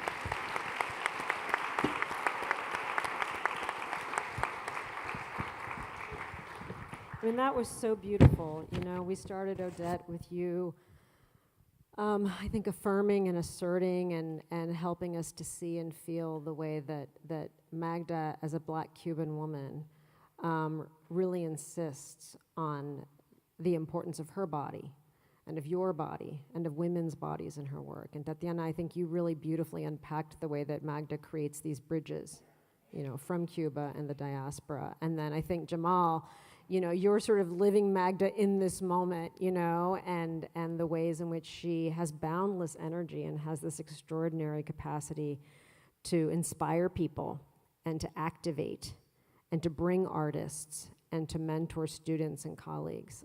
I mean, I just, it's truly awe-inspiring.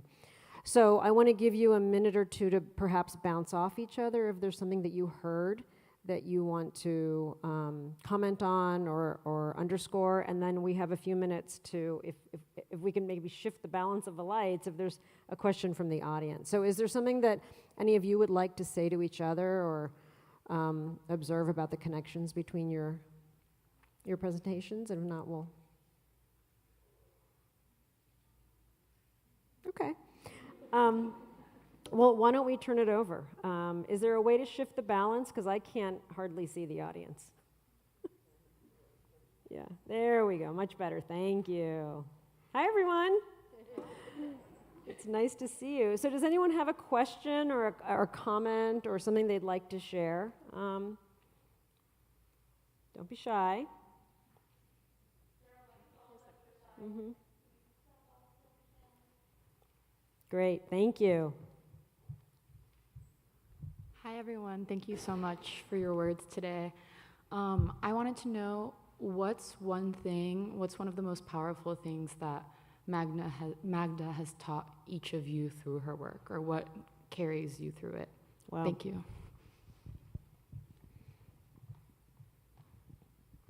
I guess is it still on? Okay. What is the most powerful thing that Magda has taught? I would say the spirit of collaboration. She doesn't work, even though I talked about it in a very singular way, she doesn't work in a silo, and she brings people together. So a few people that I think would be important to note, and I believe they're present, are Celine Wint, who's also a program curator for EADJ, Marina Fokides, and Simon, and many others that are here, and of course Grace Ali, who is here as well. But she doesn't work in a silo, and so this work to amplify and to build and to empower, it is a collaborative, collective effort, and so that's one thing that I've learned from her. Thank you. I'm constantly learning from Magda. Is your mic on? Hello? Oh. I'm constantly learning from Magda, and as I heard the presentations, I was thinking, like, are we talking about 3 different artists? Does everything cohere? And I think things cohere, but that's the extraordinary aspect of her complexity. But as I was putting this presentation together, I realized like how very deep and far back her sophisticated understanding of the Americas goes.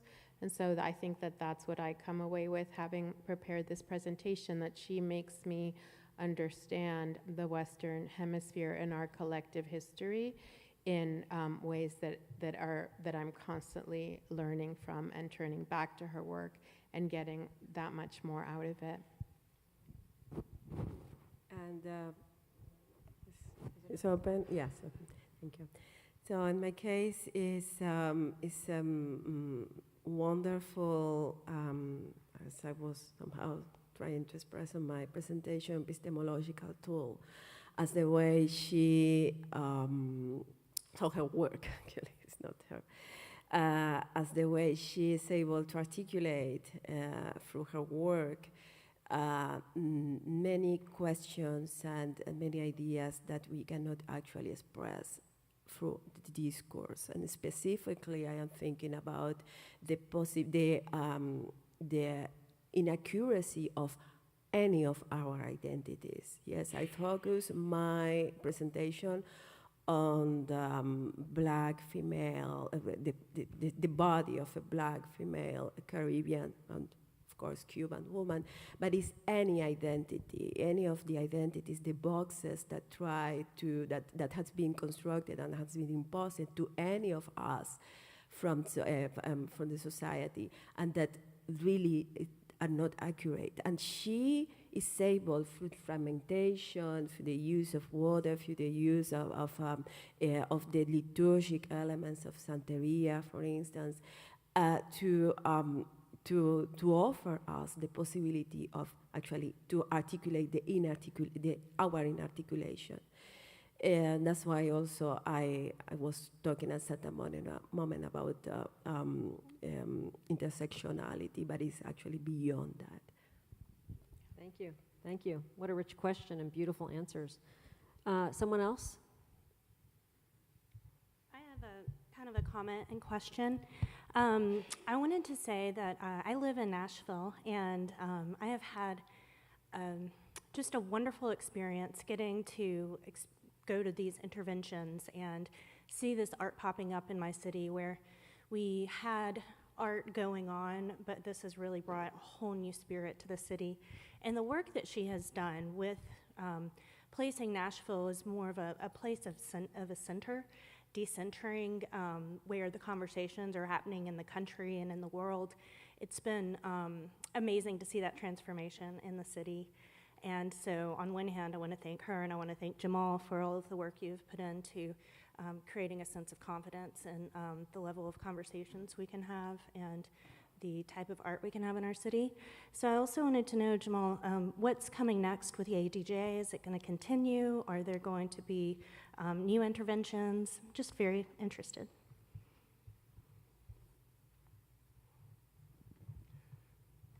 Thank you.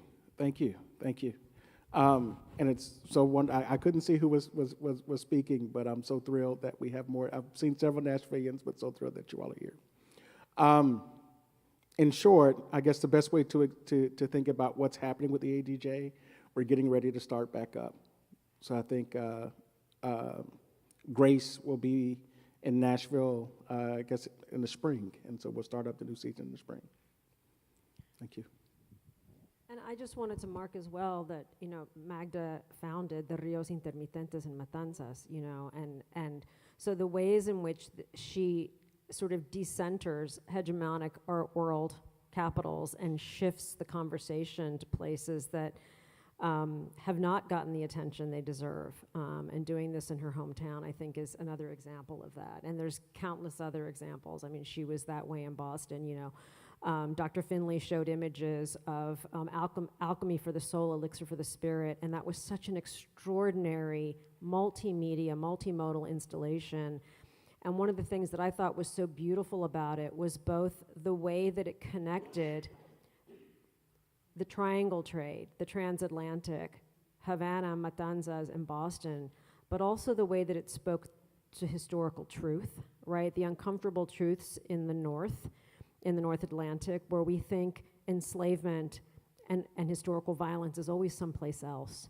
And in really subtle and gentle ways, Magda showed us that no, New England is a part of this history and we have to reckon with it. And so I think the ways in which she inspires communities, she cultivates community, but she also reckons with the difficult historical, is such a powerful part of her work and her personality and her persona. Is there one more question? And then I know that we need to take a break and prepare for the rest of the day. I think I see someone moving towards the microphone, perhaps? Yes, this will be our final question. Thank you. Not a question at all. Just a response to the question about EADJ. There will be a new episode on Wednesday, the 20th. And so go to Instagram, Google it, EADJ, and the subject is Decolonizing the Museum. So please join it. It's really worth it. Thanks. Thank you. Well, I will thank our panelists, Dr. Casamayor-Cisneros, Dr. Flores, and Mr. Sheats, and thank you all for being here.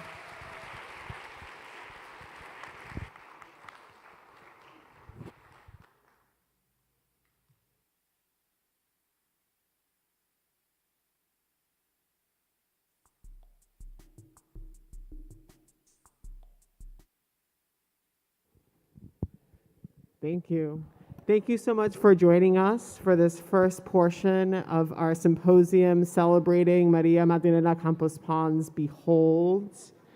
Thank you again to Adjua de Almeida, Pamela Sneed, Cheryl Finley, Odette Casamayor-Cisneros, Tatiana Flores, Jamaal Sheats, Adriana Zavala. It's been a distinct joy and honor to dream with Magda and Carmen this beautiful symposium and celebration. And thank you so much to the many teams across the museums that are making this possible. We will now take a short break, but during this time, feel free to go to our cafe or for a beverage or a snack and mention you're with the symposium for a small discount. So hopefully folks that are listening get that. Bathrooms are right outside, and also we're selling a special Behold merch, including this hat and the brilliant catalog edited by Carmen Hermo. We'll be back here at 3:15. Thanks so much.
Can we move those panels, the caption, so that they're not cut off at the end here?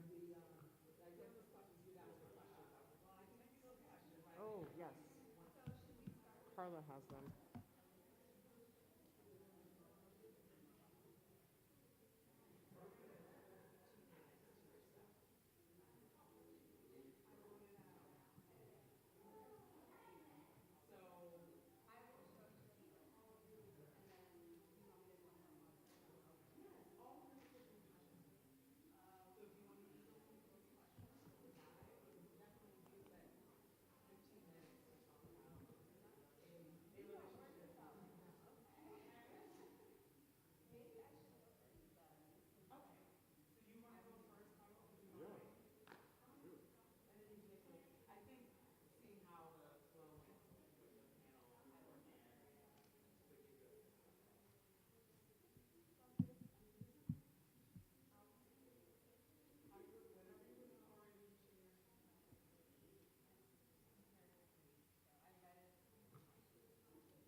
Oh, perfect, great. We're just adjusting it because. The wheels and I would also try to stay as close as you can with Carrie. Yeah, but I don't know, you know, I have to. I cannot do my neck. Oh, you literally can't? No.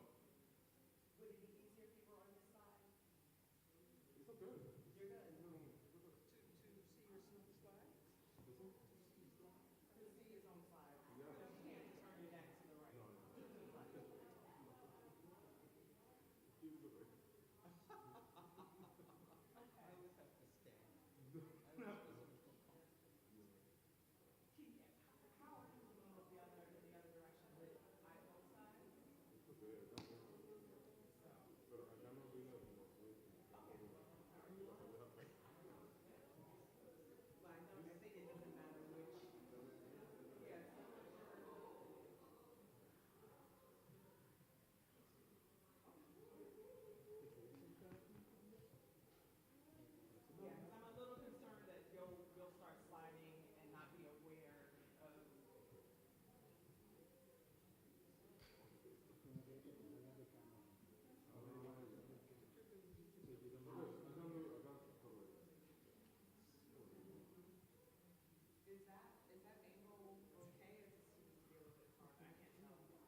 I think it might be okay.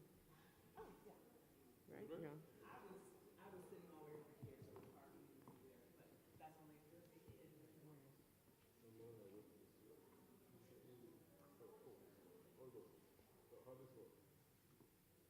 It's just a big green button, yeah. Big green button, go forward.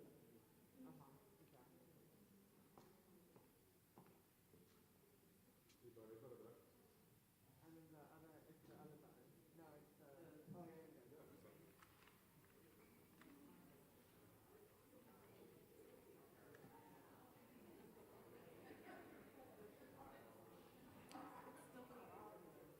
Oh, some of them still? Oh, no, I mean, oh, okay. I think we're good. We're going to start at 3:15. Thanks for your patience. We'll be back shortly. Okay. Okay, do you want to move through the... So your slides look good? The slides were good? Yep. Okay, great. So then, do you want to check? Let's check. You mind if we check? Yeah.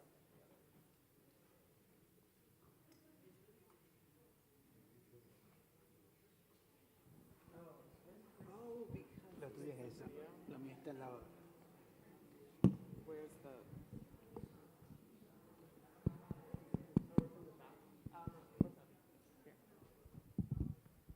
What do you want to do? Well, because he was the arranger is now, he's going first. Oh, gotcha. So it's a different slideshow. Gotcha. Okay. Or you switch. Can we? Carrie, is that what's happening? AV, where? Did y'all get Carrie's slides? Do y'all get Carrie's slides? Yes. Okay, great. So they're two different presentations. Is that what? I guess so, yeah. I think because Carrie was late first. Yeah. So we can switch them. That's fine. Okay, can we test Helina's slides? Yeah, I was gonna say, since we're doing this, if we for 2 minutes with the video is fine. Like with the sound. Oh, okay, great. Because Okay. then I'll just present on the work and then I'll land. And then once I'm done, I can kind of go back to one of the stills and just talk about it. Okay, so you see your videos on so are these all fresh water? Yeah, they're fresh.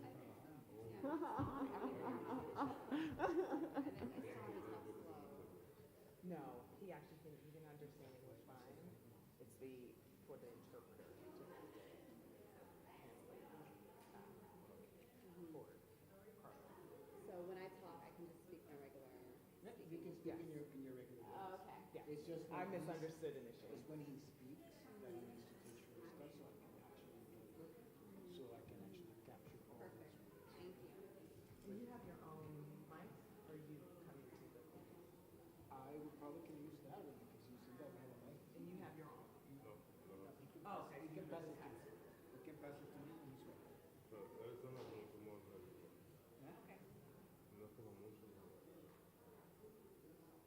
Is it okay? Would it make a lot of difference if you or should you have to go like this?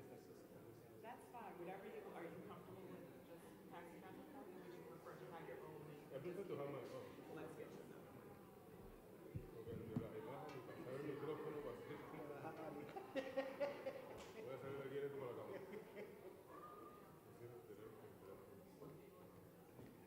Es una muy buena idea, ¿no? Para el teléfono, para que no empiece a sonar. Y me llama todo el mundo,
¿Aló?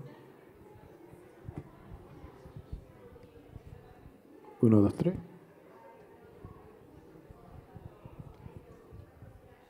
So that's different. It's a monologue. We gotta break it up.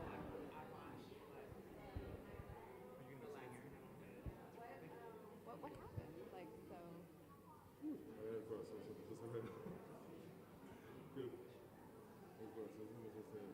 Bien calmado, cógelo con calma.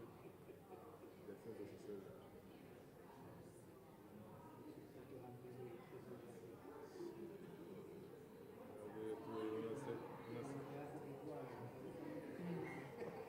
No puedo hacer push-up ni nada.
will be good.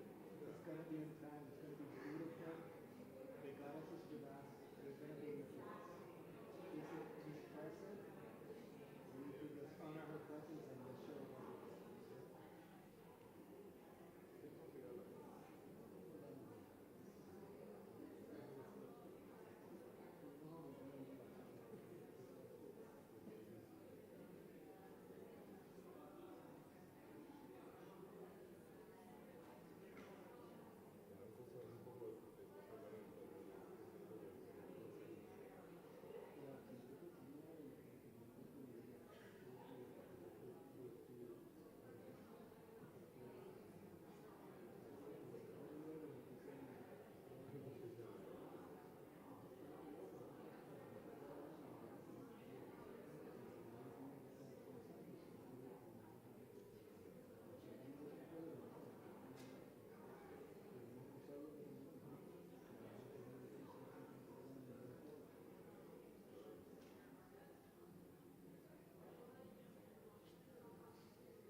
It's a memory.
Tess.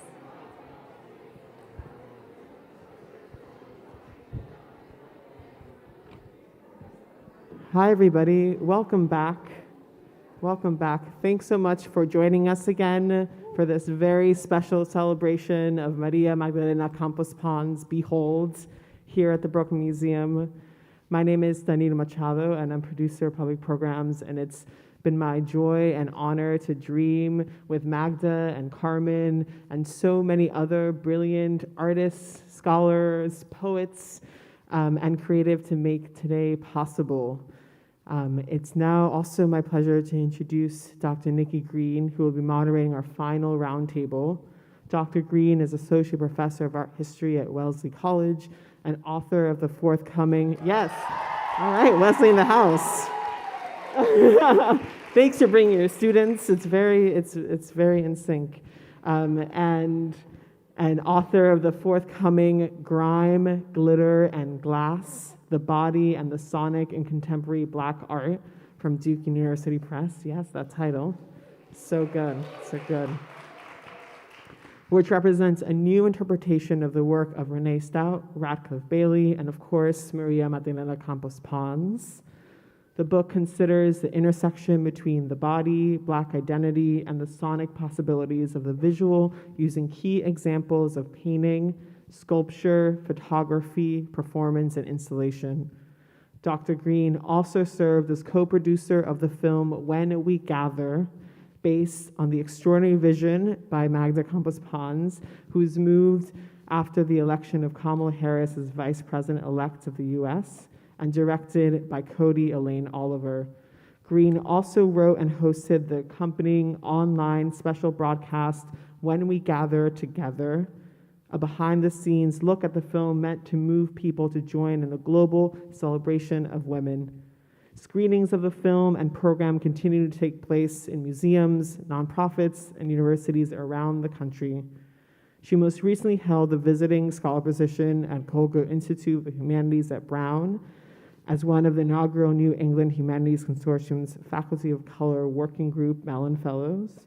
She also served as an advisor for the ICA Boston to the 59th Venice Biennale, presenting the work of Simone Lee for the United States in 2022.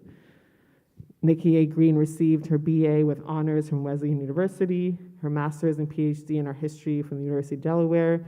She proudly hails from Newark, New Jersey, and serves on the board of trustees of her alma mater, the Taft School. Dr. Greene will now introduce the rest of the panelists. They will also be joined by interpreter Felix Cardon Rivera. Please welcome Dr. Greene.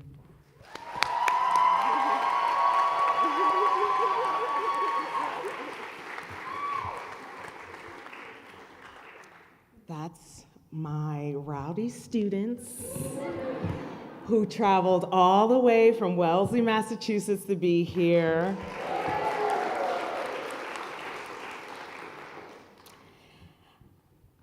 Toni Morrison, in the nation's 105th anniversary issue of on March 23rd, 2015, published the article, "No Place for Self-Pity, No Room for Fear." This is something I tend to go to repeatedly. It works. Professor Morrison starts off the article expressing her despondence over the 2004 re-election of George W. Bush that was paralyzing her from writing. A friend responded, "No, no, no, no. This is precisely the time when artists go to work. Not when everything is fine, but in times of dread. That's our job." Morrison concludes, "No, this is precisely the time when artists go to work. We speak, we write, we do language. That is how civilizations heal." We speak, we write, we do language. María Magdalena Campos-Pons has been doing this kind of healing work for as long as she's been able to move her body to speak language, either in the woods or on the world stages, in museum spaces, or in people's homes. It was inevitable that I too would pen my own words from the inspiring career of Magda. And one cannot write meaningfully about photography or portraiture without writing about Magda and, of course, Carrie Mae Weems. For over 40 years, they both have been defining the photographic lens, the gaze, the body, self-portraiture, and performance. One cannot and must not think about the legacy of María Magdalena Campos-Pons without including the intergenerational impact, highlighting what Cheryl Finley mentioned earlier about her teaching and mentoring that she has had on powerful, multidisciplinary, and performance artists like Helina Metaferia and Carlos Martiel. And so with that, I want to speak about their bios and how much they have been healing civilizations within their lifetimes. Carlos Martiel is a Havana-born, queer-identified, multidisciplined installation and performance artist whose work exists in the context of notions of the global apartheid and calls attention to the violence and the cultural, political, and economic exploitation enacted by the US and Europe against Black people. Martiel has upcoming shows in Los Angeles, Mexico City, Mexico, and Sao Paulo, Brazil, and was recently awarded El Museo de Barrios Maestro Dobel Latinx Art Prize.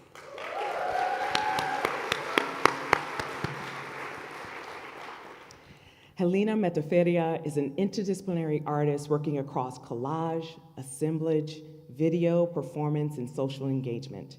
Her work integrates archives, somatic studies, and dialogical practices, creating overlooked narratives that amplify BIPOC femme bodies. She is currently a 2021 to 2023, well, she was a 2021 to 2023 artist in residence at Silver Art Projects at the World Trade Center in New York City. Her performance practice continues today, and I've had the privilege to watch her both with her personal performances and in collaboration with Magda, and she will participate in a Mother's River of Tears concluding today's program. So you are staying with us. You're gonna stay for the whole thing, so I'm excited about that. Considered one of the most influential contemporary American artists, Carrie Mae Weems has investigated family relationships, cultural identity, sexism, class, political systems, and the consequences of power through her work. She has developed a complex body of art employing photographs, text, fabric, audio, digital images, installation, and video, for which she received the 2013 MacArthur Genius Grant, as well as the Congressional Black Caucus Foundation's Lifetime Achievement Award.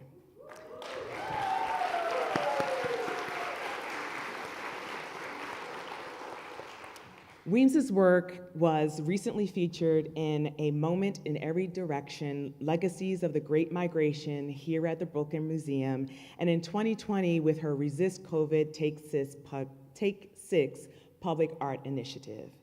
They will be talking about the legacy in all its forms of Magda, and especially within their work. So please help me welcome the three great artists here on the stage, Helina, Carrie, and Carlos.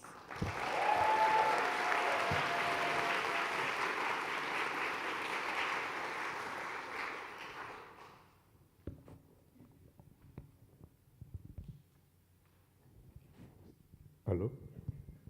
Buenas tardes a todos. ¿Quién tiene el... Bueno, primero que nada, para mí es un honor estar acá esta tarde celebrando a Magda y su obra, así como su exposición. First of all, good afternoon. For me, it's a pleasure and honor to be here celebrating her body of work, Magda's work, and her show today. Y estar compartiendo este panel con estas artistas brillantes y con Nikki. And be able to share this panel with this brilliant artist and also with the doctor here. Yo voy a hacer como un breve repaso sobre obras más recientes que he realizado y voy a hablar un poco también como de mis orígenes como artista de performance. So I'm going to do a brief review of my current work, body of work, and also going to talk a little bit about my origins as an artist and my development as an artist. Yo comencé trabajando como artista en el 2007, si mal no recuerdo, en La Habana. So I started working as an artist in 2007 in Havana. Yo estaba en la Academia de Artes Plásticas y tomé la especialidad en segundo año de orfebrería. So I was in the actually the School of Plastic Arts.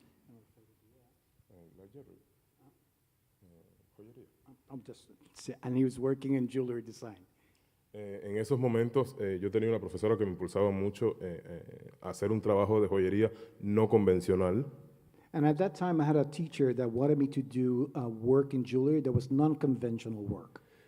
Y por alguna razón yo comencé a trabajar con mi sangre en las obras que hacía. And for some reason I started to work with my blood in the work that I was doing. Y resulta que yo tenía que ir a las clínicas públicas y pedirle a las enfermeras que me extrajeran la sangre. And back then I had to go to the public clinics to ask the nurses to take out my blood. Y con esa sangre yo realizaba una serie de dibujos. And with that blood I will be doing a series of drawings. Resulta que con el tiempo ya yo iba a las clínicas y me decían que no, o me daban muy poquito. Primero empezaron a darme muy poquito y después me decían que no. And after a while going to the clinics, they started to say no. And then they started to giving me just too little blood. Y sucedió que yo me sentía muy frustrado porque quería hacer un tipo de obra y estaba dependiendo de otras personas para poder realizarla. And I was getting really frustrated because the way I wanted to do my work, I was depending on other people in order to make them, so I was making me frustrated. Y en ese momento yo entendí que, dado los temas que yo estaba tocando, que eran temas de índole racial, o sea, que hablaban de mi condición como individuo, o sea, en la sociedad cubana.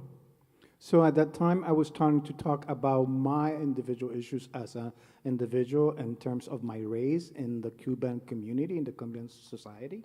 Y pues decidí que iba a comenzar a hacer performance, que para mí fue un salto al vacío. And then I decided I would start doing performance, and for me it was jumping into a void. Y resulta que cuando yo comencé a hacer a trabajar con mi cuerpo, pues yo no tenía ninguna referencia de performance. And when I started to work with my body, didn't have any reference to do this kind of work. Y un poco después de darme como cabezazos contra la pared con las primeras obras que hacía, pues empecé un poco a investigar la obra de artistas internacionales y nacionales que, o sea, a los que yo me podría referir como una influencia.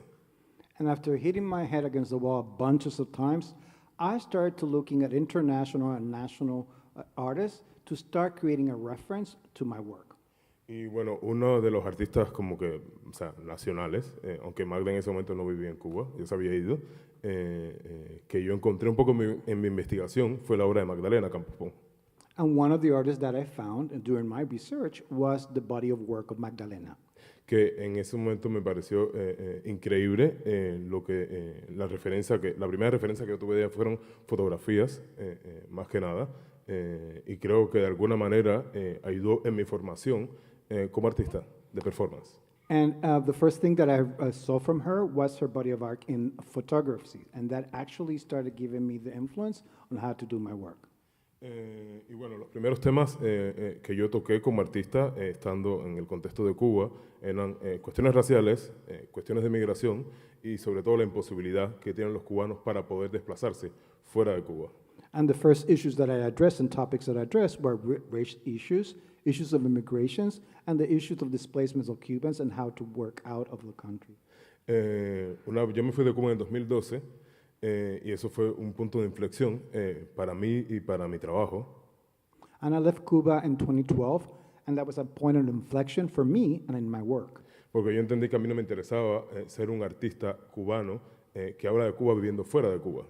Because I understand I didn't want to be a Cuban artist talking about Cuba and living outside of Cuba. Entonces, entré como en un proceso de crisis como artista y entendí que lo más importante para mí es el contexto. And this was a crisis moment for me as an artist, but what I understood then, that the most important thing for me was context. Y a partir de ahí comencé a desarrollar un nuevo cuerpo de trabajo a partir de los temas que ya yo había tocado dentro de Cuba en base a los lugares donde yo me estaba desenvolviendo como artista. And from there, I started working my new body of work in reference to the work I have done before, but also in reference to the places in which I was moving at that time. Y por ejemplo, yo recuerdo las obras que hice en Cuba con cuestiones raciales y de cuestiones de problemática racial y un poco sobre la historia que han sufrido los cuerpos negros en ese contexto. So, for example, I was starting in Cuba doing work about the racial bodies and the black bodies in Cuba and the history of what was going with that community back then. Y estando acá en los Estados Unidos, siendo un inmigrante, siendo una persona latinex,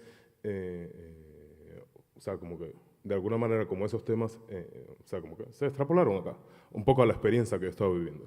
So also as I came here as a Latinx person, there was a link to the experience that I was living back here too.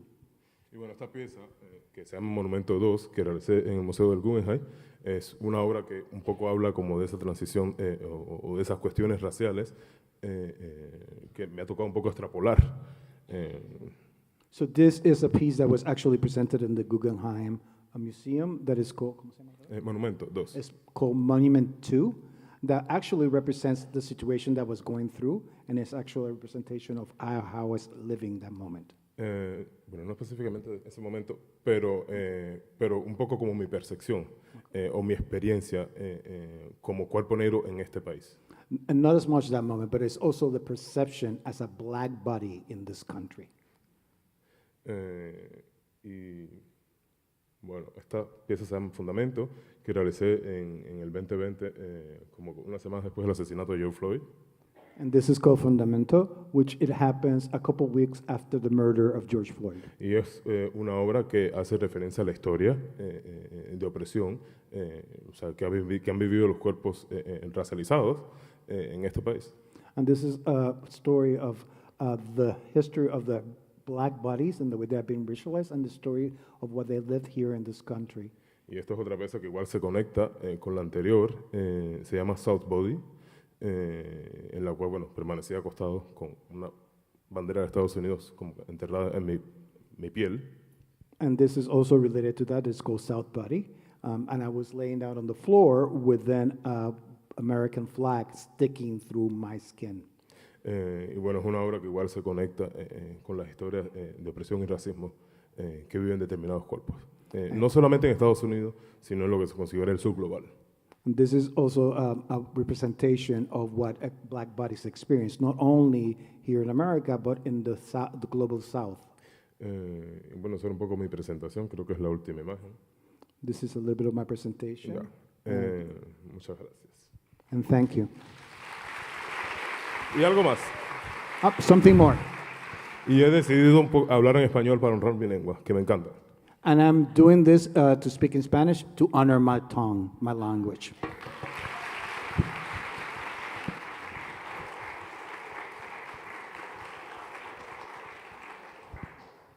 Hello, everybody. I can't see, the lights are very bright, but when the lights were on, I saw so many people from New York and Boston and Tennessee, and it's just a big Magda love fest right now, and I'm really here for this. I am Helina Metaferia. I'm a former student of María Magdalena Campos-Pons. She was my professor. I was her TA. I learned a lot about teaching from her. I'm an assistant professor at Brown University, and a lot of my pedagogy comes from having been her student and her teaching assistant. She is a mentor to me, and I will present a little bit about my work for those who need to be introduced to it before I talk about all my Magda stories. My work is interdisciplinary. I work across mediums, and here we have a collage that was in my solo show at the Museum of Fine Arts Boston in 2021 to 2022. And the way I work is it may result in objects, but there's always a bit of social practice or performance to the work. These are oftentimes people I engage in workshops with, and I have these workshops that are about somatic practices for BIPOC femmes that I host in institutions around the country and at this point internationally. And after I do these workshops, which are all about performance as protest. We talk about legacies of activism and the histories of women in activism. I come from a long history of women in my life who were activists. And then I take photographs of these women. This is Marla McLeod, former SMFA student. And I collage them with archives based on research from local libraries. So for the MFA Boston show, there was research from Harvard University and Northeastern University libraries of activisms from the 60s to 80s. Oops. Okay. And sometimes these live large scale, and a lot of protest happens on the streets. So this is in the Bronx right now at DreamYard projects. And thinking about ways in which we can activate spaces through bodies, through movement, but also through the relics of that.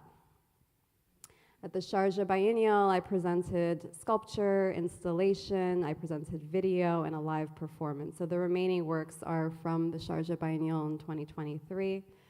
The crowns are also etched into, or there's archives also etched into the crowns, and they're modeled after my own Ethiopian American ancestry, thinking about the ways in which we fought colonization and colonialism through the symbol of the monarchy for all its good and bad, but still using on those symbols from the 1970s, the Black Power movement, as well as from my own Ethiopian histories. Thinking about archives and what gets left behind, what gets omitted, what gets presented. Right now we are archiving Magda's legacy at the Brooklyn Museum, and so I'm always thinking about who tells our story, can we have authorship and ownership of it? The burying of Nina Simone and many other activists were imprinted all around my installation across 3 rooms at the Biennial, burying them in black sand, which is a reoccurring motif in my work. And I'll show you a little snippet of the performance that I did. I will be performing with Magda today, and so you will see the sort of imprint she's had on my practice before I begin sharing more about how I met Magda. Oh, maybe there is no video. Is there a video? Okay. Is her memory, is my memory. Is her memory, is my memory, is her memory, is my memory. Don't you wanna know what I remember? Don't you wanna own what I remember? Don't you wanna hold what I remember? Deep in my bones, I'll always remember. Her memory is my memory, is her memory, is my memory, is her memory, is my memory, is her memory, is my memory, is her memory, is my memory, is her memory, is my memory, is her memory, is my memory, is her memory, is my memory.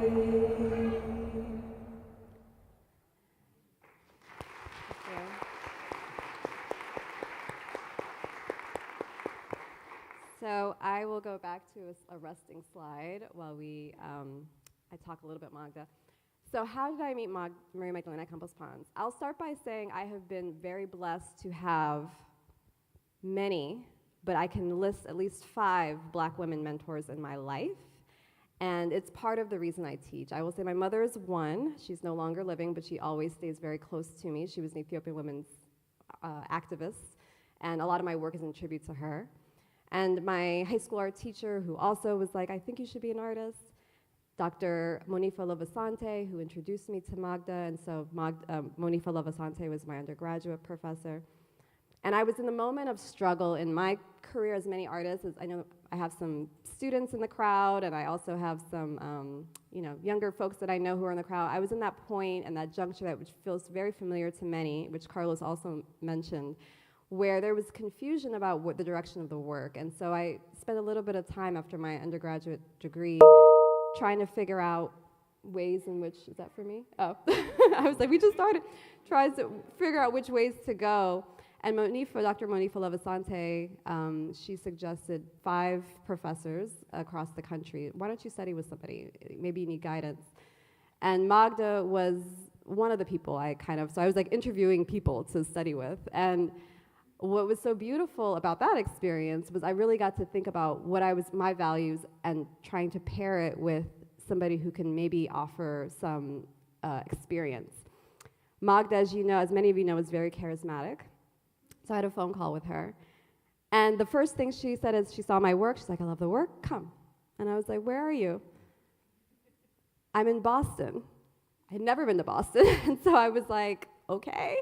I applied. I only applied to one school. I got in, and I decided I wanted to take that leap of faith to work with her. One thing you'll know about Magda is she inspires people to move, no matter what it is. It could be uproot from your homeland and come and, wherever you are. I was in DC at the time, and come study. It could be move in the direction of change and progress, as she does so often with institutional critiques. She has a way of, I often felt like her classes were like church, right? She has a way of uplifting you, not telling you what to do, but suggesting in a way that's very convincing. So I was convinced, and I am so grateful I did. It was a very impactful experience. I, as an Ethiopian American person, was looking for a bit of that cultural hybridity to be understood in an academic context, which doesn't always make space. As somebody who teaches in academia, I know it doesn't always make space for the voices of women of color. And sometimes you do need somebody who's going to be on that thesis committee and ride for you a little bit, and Magda was that for me. And then she very quickly invited me, I was taking classes in performance, to do my first performance with her. And it was my first public presentation at Carrie Mae Weems' retrospective at the Guggenheim in 2014. Since then, I have performed with her all over, and still to this day, when she calls me, I say yes, as you do when your mentor calls you. So I will be performing today, but we've performed together at the Havana Biennial, at the National Portrait Gallery, which is where I met Nikki Greene, recently at the National Gallery of Art, and so forth. One thing I will say about Magda on a personal level is I'm always interested in a person's art practice, where they are in their careers and how they can exemplify, but also their personhood. And I can speak a little bit to her character and her personhood. She is somebody who keeps her word. She is a person of integrity. She is somebody who, and I will say this in a very optimistic, beautiful way, but that's not easy to do, because I think a lot of us, we can focus on the craft, but then we can kind of fall sight of everything else. And with Magda, I've found that she's maintained that. And I will say, in terms of pedagogy, 3 of my students are performing with us tonight. So that generosity of being able to say, come to the museum, come here, do this. I often bring my students when I perform into my performance book. And when Magda asked me, do you know 3 people locally in Boston or in Brooklyn? I was like, yeah. And so 3 are with us tonight. And so that example of paying it forward. I can never pay back all the 5 women mentors in my life, but I can pay it forward, and that's something that I learned. And the last thing I'll leave with is, in terms of leaving her mark and the kind of, I would say, the kind of role model she has been, I think, for a lot of us, is that inspiration to move. And I say this in the most, and as an academic, I say this in the most academic way possible, if that's possible. She inspires us to move towards love. And that's connectivity. So a big part of my practice is upliftment and collaboration with all folks, but primarily BIPOC femmes. And I think I was inspired to move with that love and that sentiment. Even when there's the institutional rigor that's always encouraged in our work, I think that there's nothing more rigorous than love. So thank you.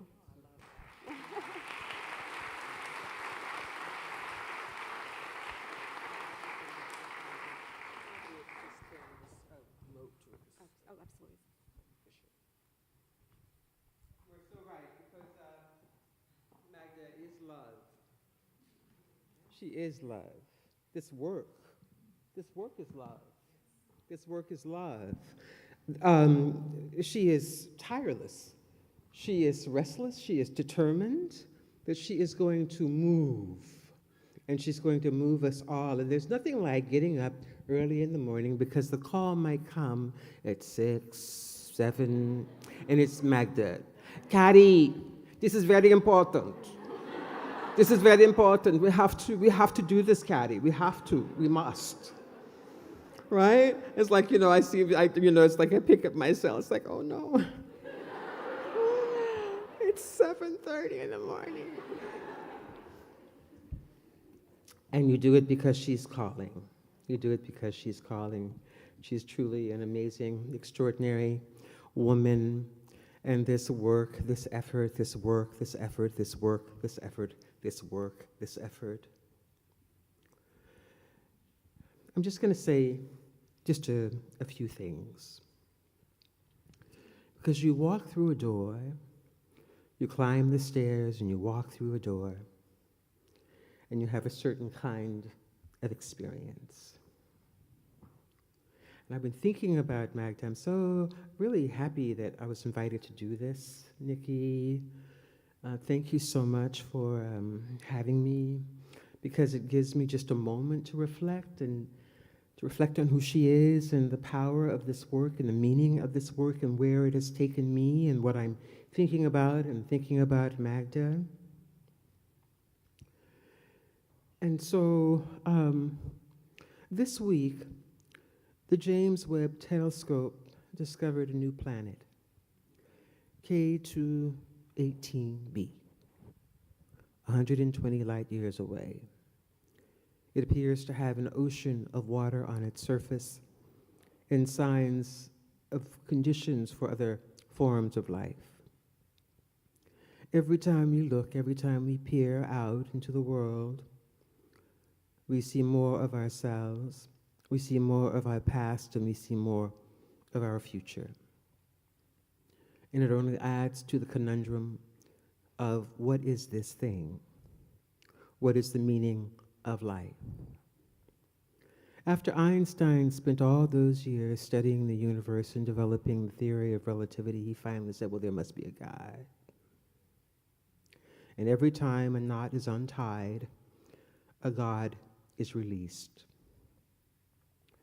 In this mystery of all mysteries, here in this universe of wonder, in this world of wonder, of worlds within worlds within worlds, we stand here humbly asking down here below, what is this thing called life? What does it mean, and how do we know what it means? How do we get there? Where does meaning reside? And deepest of all, who am I? What am I in this vast universe of ours? I look at the stars at night and I'm just absolutely dumbfounded by this conundrum of life. And so we enter life. We enter this mode asking all these questions about who am I, what am I doing here, what will I do while I'm here, what will I make while I'm here, what do I desire, what do I want, what do I need?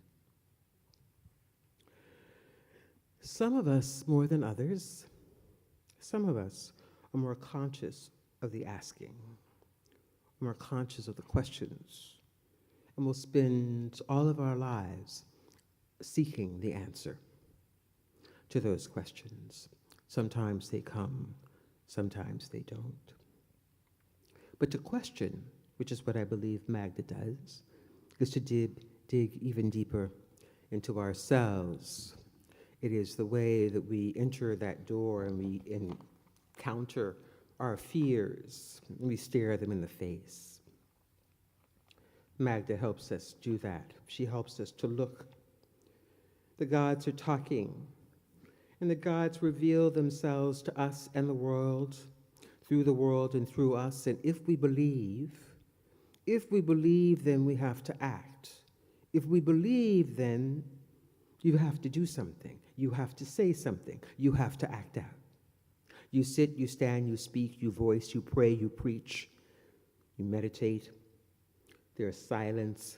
You stare into space, and if you're good, you laugh at your own folly for thinking that you ever knew anything at all. Magda laughs loud. What you believe, what is known, what is unknown, ultimately, you will share. You will share through your practice, you will preach, you will teach, and you will do all of this through ritual.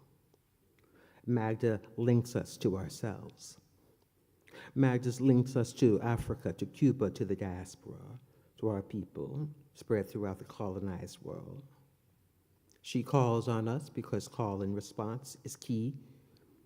And she calls us into our history, into our past, and into our future. She calls us to the work. She calls us because actually she's trying to bring us home, to reconnect us to that thing that has been broken, to rebuild those lost connections, to mend and to heal. And she is asking us again to respond to the call. In a way, she acts as a missionary, asking that we walk with her through a landscape of the gods and into the house of Orishas with all of their glory, gods who can hold us even when we don't believe. She is bigger than herself, but through the self, through the body, knowing and belief are held in the mind.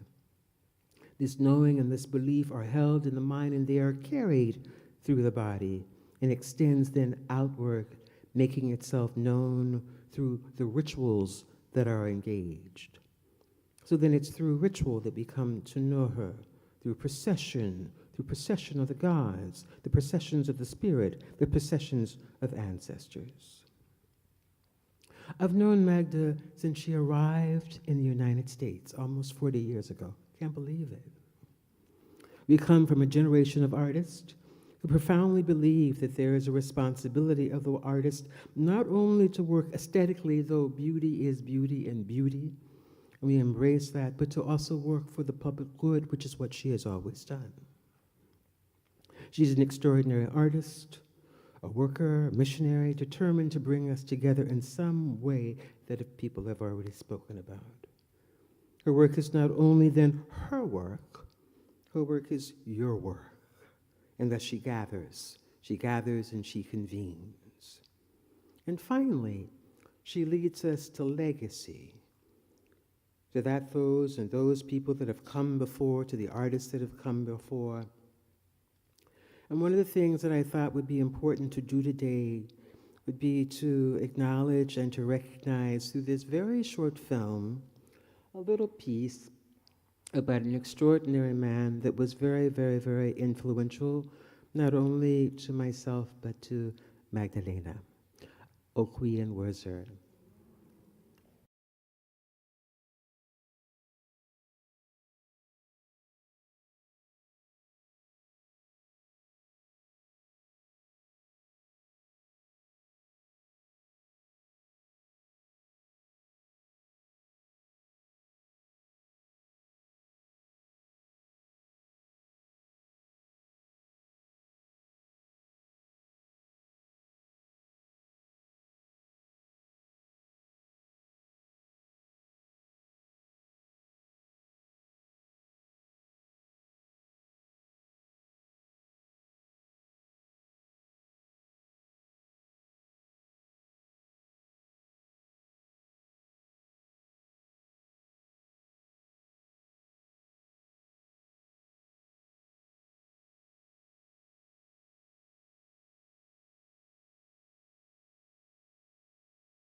us together and allowing us to go home when we need to.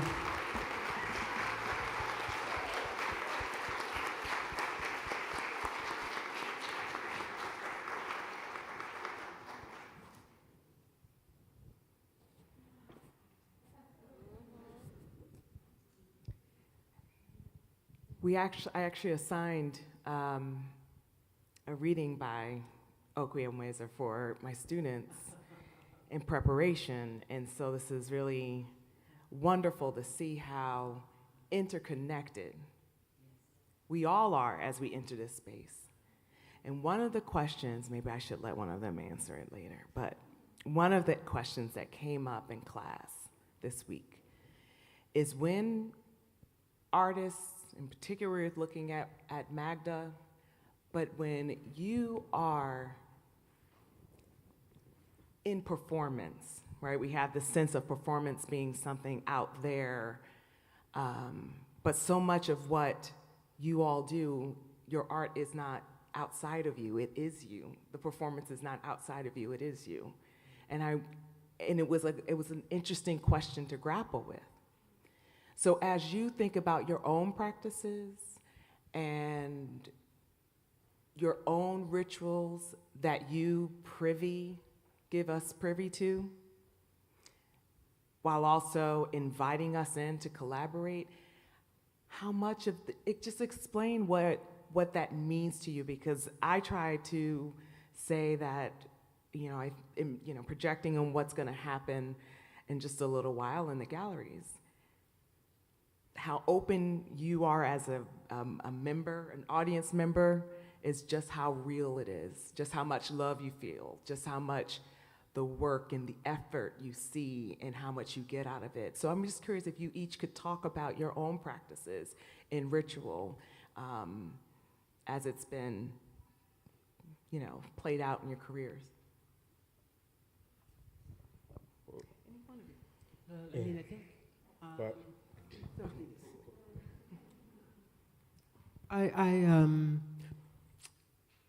I'm not absolutely sure that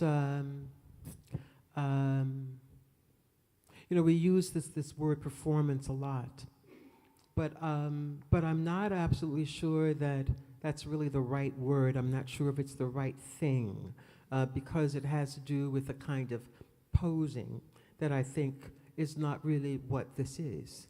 It's really not posing, but it really is, as you said, allowing other people in to see the depth of the practice, to experience ritual outside of the sacred space.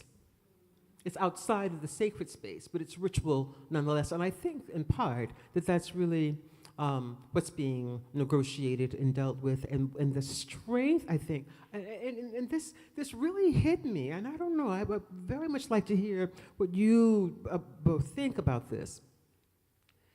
Magdalena is trying to bring us something. She is really trying to bring us something, and she's really trying to bring us something about the depth of spirituality and spiritual practice and how to use that as an anchor in this troubled world, how to use this thing that we are deeply linked to. And she is willing to put, therefore, her body out there in every conceivable way in order to show you something, to reveal to you a possibility in terms of a path forward, at least one path forward. This is what I think is really the real depth of the work, right? That she's calling you at like 5:30 in the morning to say, Daddy, this is important. You have to get up. We have to do something about this. It's because she believes it. So, and she's willing to do everything that she needs to do in order to make it happen with or without you. With or without you, she's going. So, this is... Yeah, I think you really nailed a lot of it. I want to echo your part about belief. Artists who work with belief, it's such a slippery slope, because what you want to do is you want to be vulnerable. And you want to share yourself and your body and your thoughts and your mind with a larger audience. but you also somehow are hoping somebody believes with you and can dream with you. And so your job is to also inspire, and again, coming back to what that inspiration is towards. Is it towards change? Is it towards institutional change, systemic change, social change? Is it towards returning to ourselves, more of ourselves, and stripping away things that keep us from ourselves? I think I see all of that in Magda's work. And as an artist, as a performance artist, it's interesting because it's so different than the performing arts in which I'm, putting on, I'm putting on a show, I'm putting on a person, I'm putting on a character. I am actually, in my work, I'm becoming even more of me. And that's challenging and scary.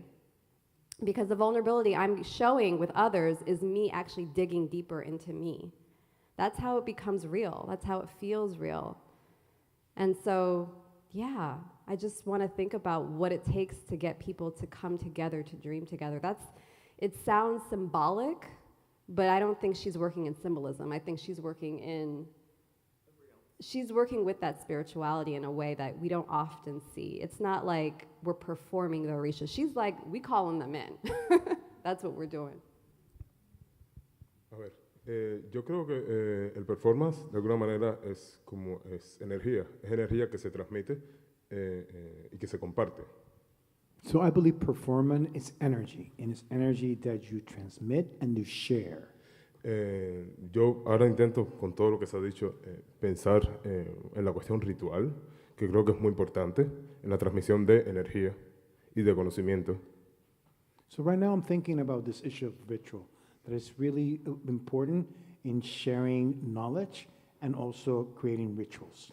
Y pensando un poco cómo mi trabajo ha abrazado la cuestión ritual desde los inicios. And thinking a little about how my body of work has been based on ritual from the beginning. Y pienso en toda la historia que conté de la sangre y cómo a través de mi sangre, yo estaba intentando comunicar algo. And I think about the history about blood and how through my blood I was trying to communicate something.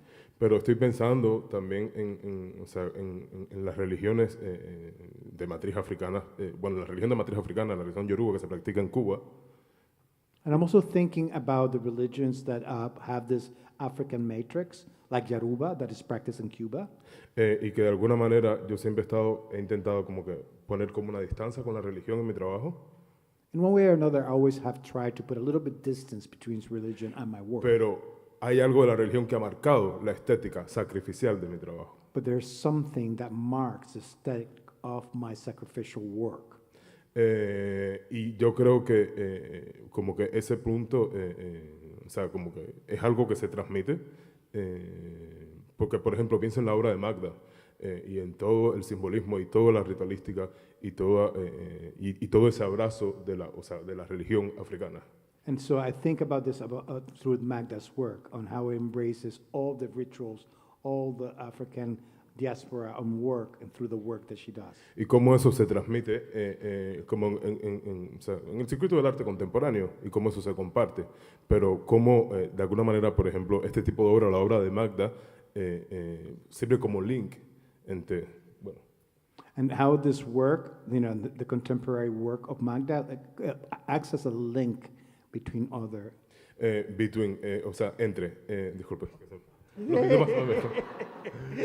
Entre Cuba, entre África, entre Estados Unidos, que son historias diferentes, similares, pero igual diferentes. So entre Cuba and Africa and the United States, because they're different stories, but they also have similar stories too. Entonces, cómo a través del arte y del performance como que se pueden como que unir, linkear y cuestionar sobre las historias de los contextos donde se están presentando las obras. And that through those links, you can actually question how are they being tied together, and the histories are actually part of each other. Y ese es creo que el gran poder del performance, o como lo quieran llamar, pero del arte que transmite energía, que utiliza energía y que mueve energía, porque hay cosas que solo se pueden expresar a través de un performance. And this is what we call the performance arts, or whatever you want to call it, because this is about transmitting energy and how it's transmitted and how it's actually shown to other people. Thank you, gracias. And so with that, there's so many lines of, each of your work is so different, and yet we do find these lines of similarities, of shared ritual. What has been, do you think, the kind of, when thinking about the impact of Magda personally and professionally, is there something that when you've all touched on it a bit, what is it that spark, what was that initial spark that gave you okay, this is definitely my practice? You mentioned that phone call, right? The phone call that comes at whatever time. I've received a couple of those myself. Yeah, and so from here, now in 2023, as we kind of take in this retrospective, what do you see as now, like that initial spark, and what do you perceive as going into the future is going to be what the marking that someone mentioned in the last panel, but in terms of Magda's imprint? I mean, for me, this is a decade now of working with Magda. I entered grad school in 2013. I met her 11 years ago. And when I was going through the process of interviewing people to work with, I was looking for this. I was looking for, as an African diasporic person who works in duality, and not just duality, in multitude, I would say, in terms of cultural histories, in terms of infusing the spiritual with the physical, as many African knowledge systems and art practices do, being Ethiopian American, having studied that painting history. I was looking for a person who could not just translate that and understand it intellectually, but who got it on a real deep level. And Magda, I think, what makes her unique and why I'm so excited, very excited for her show here at the Brooklyn Museum, is so more people can see that this too is a possibility. It was a possibility for me, and it was a no-brainer. I was like, let's go. And I think for others who are looking for that inspiration, but maybe not even just to be a creative, right? That kind of work inspires us, as Ms. Carrie Mae Weems was saying, to be how to live in the world. And that's the beautiful part about art, the poetry of it. What we strive for as creatives is to inspire a different way of being that might be more in harmony with the world than the way it is now, with all of its pain and struggle. And I think in Magda's work, and what I think in her legacy, like what she will leave behind, is her mark has been made for us to think and to reconsider a way to be. And I think I don't know what else an artist wants to do beyond that. It's like to change and shift.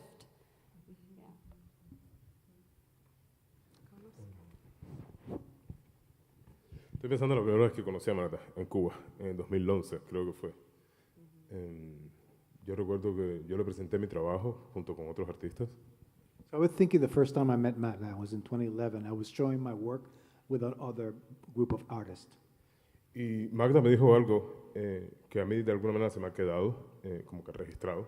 Me dijo, tu trabajo, o sea, habló de mi trabajo, pero me dijo como que no te puedes matar haciendo un performance. So there's something that she said to me that has registered for me forever. She said, you cannot kill yourself while you're doing performance. Kill yourself. Porque ella de alguna manera vio un poco la naturaleza de mi trabajo, comprendió, pero siempre que yo hablo con personas, las personas pueden celebrar o gustarle o no el trabajo, pero son muy pocas las personas que se interesan por mi cuerpo y por mi persona. So when I think about the nature of my work, people always talk about the work, but there's very few people that actually are concerned about my body and my person. Y Magda es una de esas personas. Sí. Y por eso es que tiene para mí, como una cuestión hay una cuestión muy especial con mi aproximación a ella. Magda is one of these persons, and that's the reason I feel the closeness to her. Y ver su show acá, como me demuestra cómo un artista puede comunicar, cómo un artista puede transmitir conocimiento y ser enlace entre dos contextos. And seeing her work here, it shows me how then an artist can be contextual and show the link between the two things. Desde el amor, la dulzura, la gentileza y por supuesto la inteligencia. From love, intelligence, gentleness. Que es algo que yo veo que está muy presente en la obra de ella y en su persona. And that's something that's very present in her work and also in her person. I'll just say that one of the things that I'm very interested in seeing how the work has just come full circle. Yes. And deepened. You know, the thing about being an artist, because we all fail, right? You know, we all make a mess of things, right? You know, and so there's good work, there's okay work, and there's great work.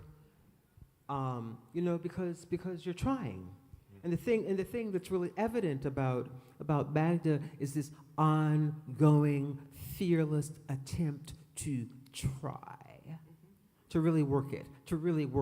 Will this work? Will that work? Can this work? Is this the way? Is that the way? Right? And so she's digging deep, right? And there's this Cheryl Finley mentioned it earlier in the session before.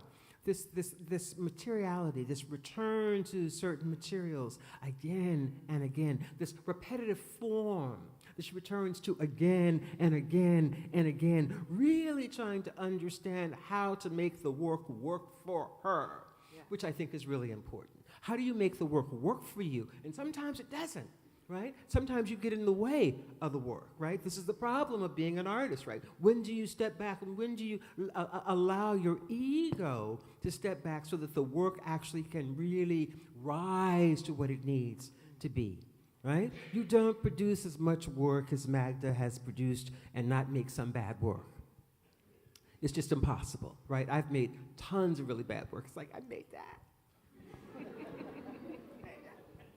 So, you know, but that's a part of the process. That's a part of the learning. That's a part of the thing that I think is so great. But the thing is, that the thing that I recognized was this return and the thing that she's asking us to do. And finally, I want to say this because I think that it's important, this idea that her generosity of spirit is enormous, that she is on it, that she is doing the engine for social justice and democracy, the engine for social, right, the energy for social justice and democracy, right? That generosity takes an enormous toll on the body and on the mind. And so she's calling us to act. She's calling us to be with her. And for the younger generation to go beyond her. She is widening a path for you to walk on. And she's done that with her skin and her body, right? And so how do we respond to her call is real? How do we respond? Because we can't carry it all. And she can't carry it all, but she's determined to carry it as far as she possibly can. And for that, I am deeply, deeply, deeply grateful to my sister. Thank you.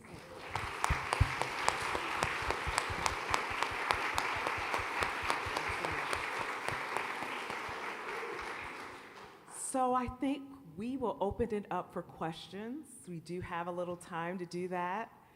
So if you have any questions, there is a mic over here.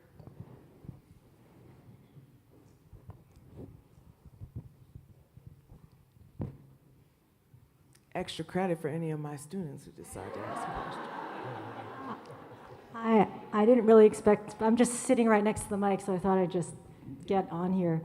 And I was Googling Symposium, and I just couldn't help but think we were talking, Anna Maria and I were talking over lunch about how the very woman that's deinstitutionalizing everything is becoming institutionalized by the Symposium is this Greek container, right? And I thought, just to reflect, if any of you had any reflections about how this extraordinary showing of Black power is now maybe reappropriating, culturally appropriating this figure of white power, the Symposium, the institutionalization of Magda, and if we could maybe talk a little bit about that.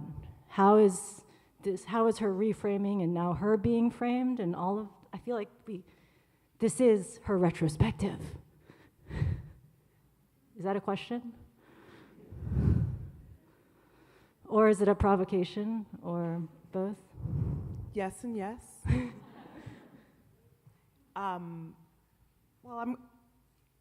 My immediate response is I was present for Carrie Mae Weems live at the Guggenheim. And I've had an opportunity to write about that, and in particular, Magda's presence within the Guggenheim, and how I saw the intervention of Carrie's exhibition in that space, wherein the Guggenheim it was the smallest installation of that show, that beautiful retrospective. And then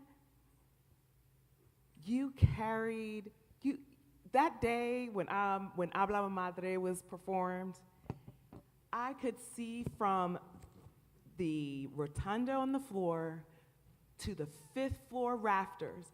I had never seen so many black and brown bodies disrupt the white spaces of the Guggenheim ever in my life. And Magda came in. She came in and she said, "Daddy, she blew the door down. Yes. She blew the door down, and we are here. We are here."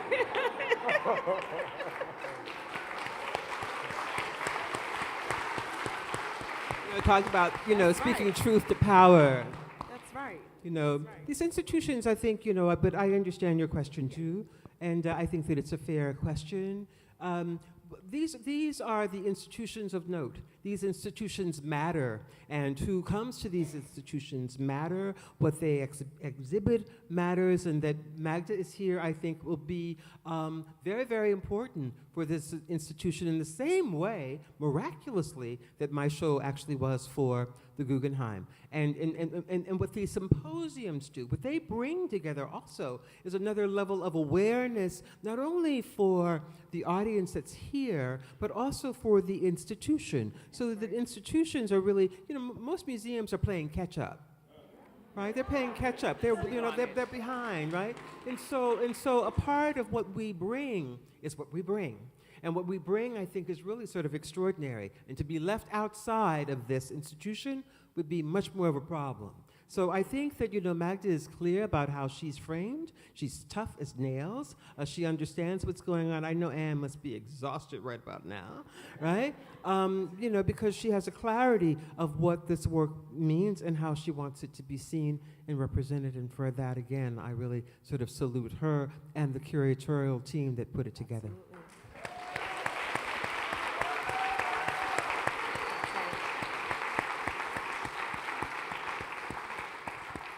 And just one more thing about the Guggenheim, then to see Carlos Martiel show up, right? That's amazing. That is the power. Yeah. Next question. Again, thank you for this. This is beyond amazing. And actually, my question is somehow related to your question, but not in another. From another, let's say, direction, and it's the question of marronage. Marronage as not as much as the concept of fugitivity, but the agency of creating something new. My question is actually to the artists, if marronage is within their poetics, their concept, their work. When I say poetics, it's in general sense, the production of this creativity. So how do you see this clearly? How do you sense marronage as an Afro-diasporic practice of survival and agency, especially in conditions, of course, of bondage, but in conditions of total dehumanization? And because I think that what we are doing here is a kind of marronage, this disruption, as Hugh rightfully said, of this Eurocentric institution. Institutions in general. No, it's a question. I want you to talk about marronage, please. I think it is in there. It's not. I'm not sure I really understand the question, then I'm sorry. If, but it sounded like a really great statement.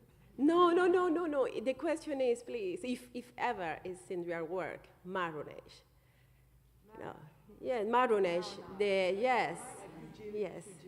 Not the fugitivity, but the creation of something new. As of the fugitive slaves, they left the plantation, of course, they escape, but at the same time they create something new by leaving. And I was really wondering, so it's a question. It's a question is if this idea of the creation of something new, disruptive, but within the arts, institutions, etc., it is consciously, how it is consciously interpreted. So, the creation of newness within those spaces, that is also a way of escaping. But you see what I mean? I'm sorry if it wasn't a statement, it's just an actual question. That's really wonderful, yes. Did you want to say something about that? She wanted to know what the artists thought. But I think it's really a fascinating question. I'm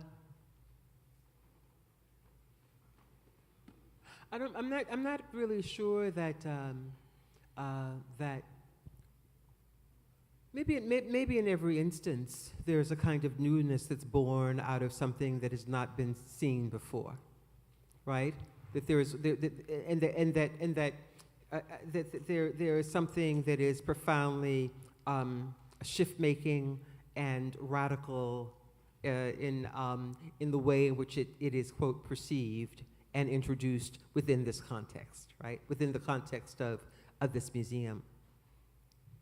So two things. One, in part, you spoke to this earlier yourself, in the use of the way in which Magda used, for instance, the plasticity of the 20 by 24 Polaroid, right? To use it to make the work that she made was really kind of unprecedented. No other artist actually made anything like that over a long period of time. Those works now have become sort of hallmarks of the possible, right? And that allows her to venture ever more and more deeply into her own sort of discovery, not only of herself as maker, but woman and spiritualist and social worker and etc. It gives her, I think, sort of extraordinary latitude that her making is also her becoming.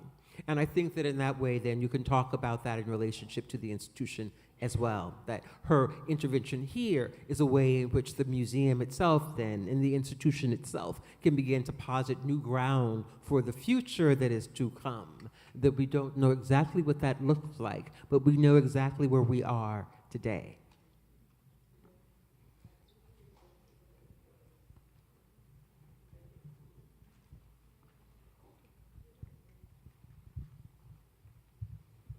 Hello.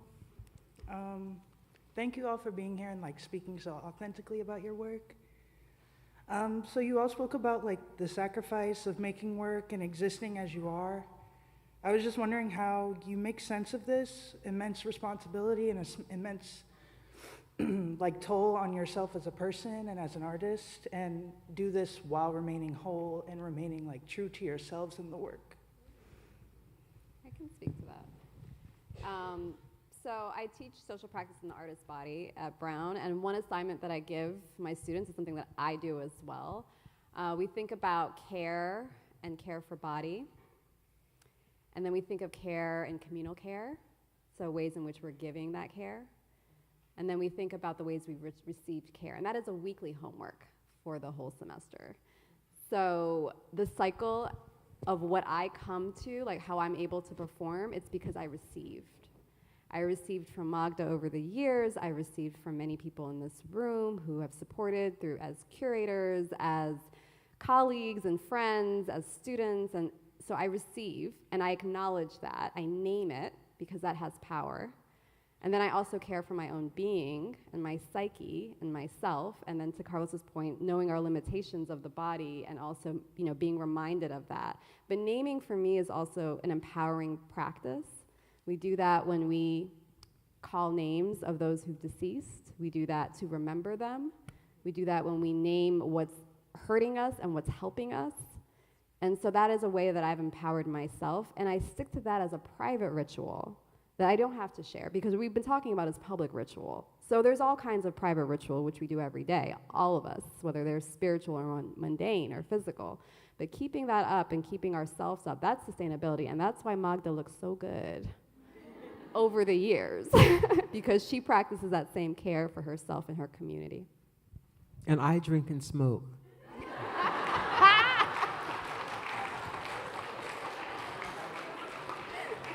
That's my self-care. That's the best I can do. You heard that, Rye Watkins?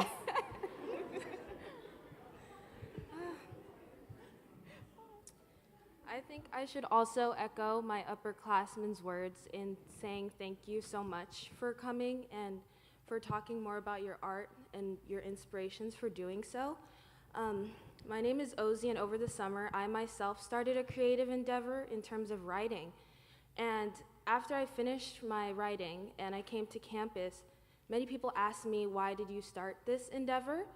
And I had a conversation recently, and it made me have turmoil within myself in terms of why did I choose to start this endeavor. In my thinking of wanting to help my classmates, there's also this conjunction of wanting to give back to what I've received when you view people who do such amazing things every day, like Coco Gauff standing up for herself. Like, these things happen every day. And to me, I wondered, is my need to create, is it internally selfish, or is there an area within our subconscious or conscious that knows there's something that people need?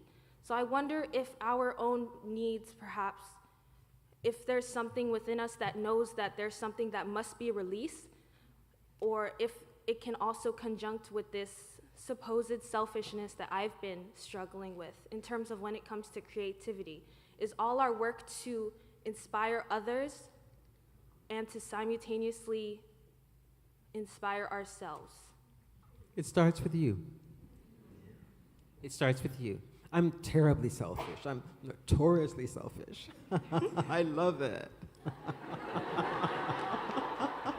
When it comes to the work, but right? The work's got to get done. And so always there's a balance, and and let me say this too. I think this is very true, and it's definitely true for a lot of women. The women feel very, very afraid about giving themselves time to work, which is really an expression of your creativity, right? That's what it is, right? And so I think it's really important to, as you said, you call that self-care. That's really important for you to express your ideas. This is your work. This is it, right? There's no second go around on this puppy, as far as I know, right? So this is really it, and I think that it's really important to use it, to understand the limits. But I believe that all work begins with me. I can't make anything, I can't connect with anybody else unless I actually am connected with the work, first and foremost, myself. I don't make work for other people, I make work for me, right? And it influences other people, particularly when the work becomes larger than myself. And that's the thing that I'm always looking for. When does the work actually become bigger than me, bigger than my own need, bigger than my own selfishness? And once it becomes bigger than me is when I know actually that I'm really on to something that actually matters to many, many, many other people. But I'm sure that others have other things to say. Voy a responder. Para mí, el arte es una necesidad de expresión, y siempre ha sido. For me, art has always been a need for expression. It's always been that. O sea, de expresar como cosas que yo siento como individuo, pero también un poco para expresar las experiencias de las personas que yo veo alrededor mío. It's also to express my experience as an individual, but also to express the experiences that I see people around me living. A mí no me interesa hablar de mí en el arte. I'm not interested to talk about me in my art. Pero sí comunicar, o sea, como historias que me atraviesan como ser humano. But also to communicate histories that go through me as a human Porque being. cuando yo hablo o cuando yo refiero una obra al racismo, por ejemplo, o sea, eso no es una experiencia individual, pero ¿qué persona negra acá no ha vivido el racismo? Entonces es una experiencia de alguna manera colectiva y que hace que las personas se puedan identificar con lo que uno está diciendo como artista. So when I talk, for example, about racism, I'm talking about what happens through me as an individual, but there's people outside of me that are also experiencing that, and I have a context that actually share that same experience with me. Entonces, como que, o sea, el arte, al menos en mi experiencia, comparto un poco el criterio de ella, o sea, como que empieza con uno, pero uno ya como intelectual tiene que buscar la manera de hacer conexiones con lo que está fuera de uno. And I'm agreeing with what Carrie's saying, yes, art starts with you, but you're looking for the ways to making those connections, those links outside. Y a veces no es ni que buscarlo, porque cuando uno, o sea, habla desde el corazón, disculpen la cursilería, hablar del corazón, pero cuando uno habla como del corazón y desde lo que realmente uno siente, o sea, eso se conecta con lo que viven las otras personas. And when you speak from your heart, and I'm sorry for sounding very romantic and cursing this, when you speak from your heart, people connect to you. There's a connection that happens when you're talking from your heart. Yeah. And just to add on, because everyone said it really well, your investment in yourself is one of the best investments, because that is an investment to everyone else. The moment we don't invest in ourselves, the more that the moment is the moment that we are half-assing our lives. And I don't know about you, but anytime I half-ass something, it just never works. But when I give it my all, whatever it is, and that was something my mother taught me, she was like, I don't care if you're a janitor, I don't care if you are a nurse, I don't care if you're an accountant, I don't care whatever you do it 100%, 110%, give it everything, and you will get the reward from that. And I really believe that. Thank you for that question. One last question. Hi. A lot of pressure for the last question. It's okay. I'm very interested in the idea of the impact of generational trauma and racial trauma. And I'm curious about your ideas on reconciling with paying forward good and bad memories, violent and beautiful. Great question. The question is trauma and how it impacts. How it impacts, yeah. Good and bad. That's all my work. Yeah, I mean, a lot of my practice is about somatic release, right? So the ways in which performance and embodiment and gestures can release that physically, and the materials that can come from that as an object, or sometimes as a live performance. But I think that, I think that that's a deeply personal relationship to everyone in terms of where their source material comes from. But anytime something traumatic happens, or we see something such as with the George Floyd case, or something in the world where we have this, we're all coming out of a collective grief, right, of years with the pandemic. Anytime that happens, as you said earlier, quoting Ms. Toni Morrison, that is when we go to work. That is how, it's almost our responsibility as artists. It's almost like a professional duty, if that is the subject in your work, to call for that and to be of a civic responsibility, right? To pull from that collective grief or that personal grief, to pull from that trauma and make life out of that, to say, well, this too is possible. And maybe, I work as an optimist, interestingly enough, but maybe it doesn't have to be in that direction. But for me, I find the beauty in the pain. And that is a deeply personal journey to make that realized for a greater public? Thank you for that question. Thank you for your attention. Thank you, artists, Carlos, Carrie, Helina. The performance will take place shortly. Thank you so much.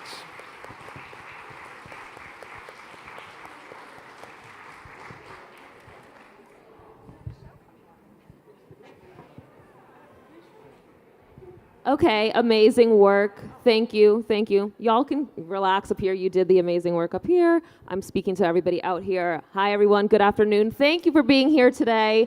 I'm Carmen Hermo. I'm the associate. Thank you so much.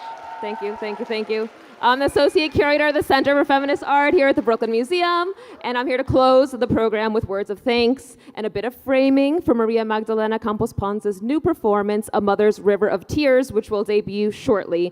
But I want to emphasize this: Behold is only a beginning. It only presents a selection of the artist's brilliance, but does not contain her most expansive, overflowing work, some of it gracing biennials and major museum collection reinstallations right now or soon. So do seek those out. Many more exhibitions, conversations, and collaborations are to come out of this moment because her work continues. But first, Behold will be on view here until 5:45 today and in Brooklyn until January 14th. Then it will travel to the fabulous Nasher Museum at Duke University, a very ripe context for a work that definitely expands the conversation around critical race theory, also known as history. Following that, Behold touches down in Nashville, where Magda currently lives, opening at the fantastic Frisk Art Museum, who have long engaged with her work. And I'm so very certain that Nash Vegas is going to be the place to celebrate this show. So in Magda's community, yes. Finally, the show will conclude at the formidable Getty Museum, where the artist's first solo exhibition in LA. So Los Angeles people, get ready. Behold will also live on in the associated publication co-published between Brooklyn and the Getty. It spans her magnificent calling as an artist, over 100 plates, and graced by beautiful essays by Maisie Harris, Janae Daria Strand, Philip Townsend, and Celine Vent, who are all here today, as well as an introduction by Magda's fellow fire carrier, the inimitable Amalia Mesa Baines. I thank them deeply, and also Rachel Barth, the Getty's publication editor. More brief thanks are due before I set the stage for the performance. Innumerable wonderful colleagues here at the Brooklyn Museum helped to lend their talents to Behold. I will only thank a few.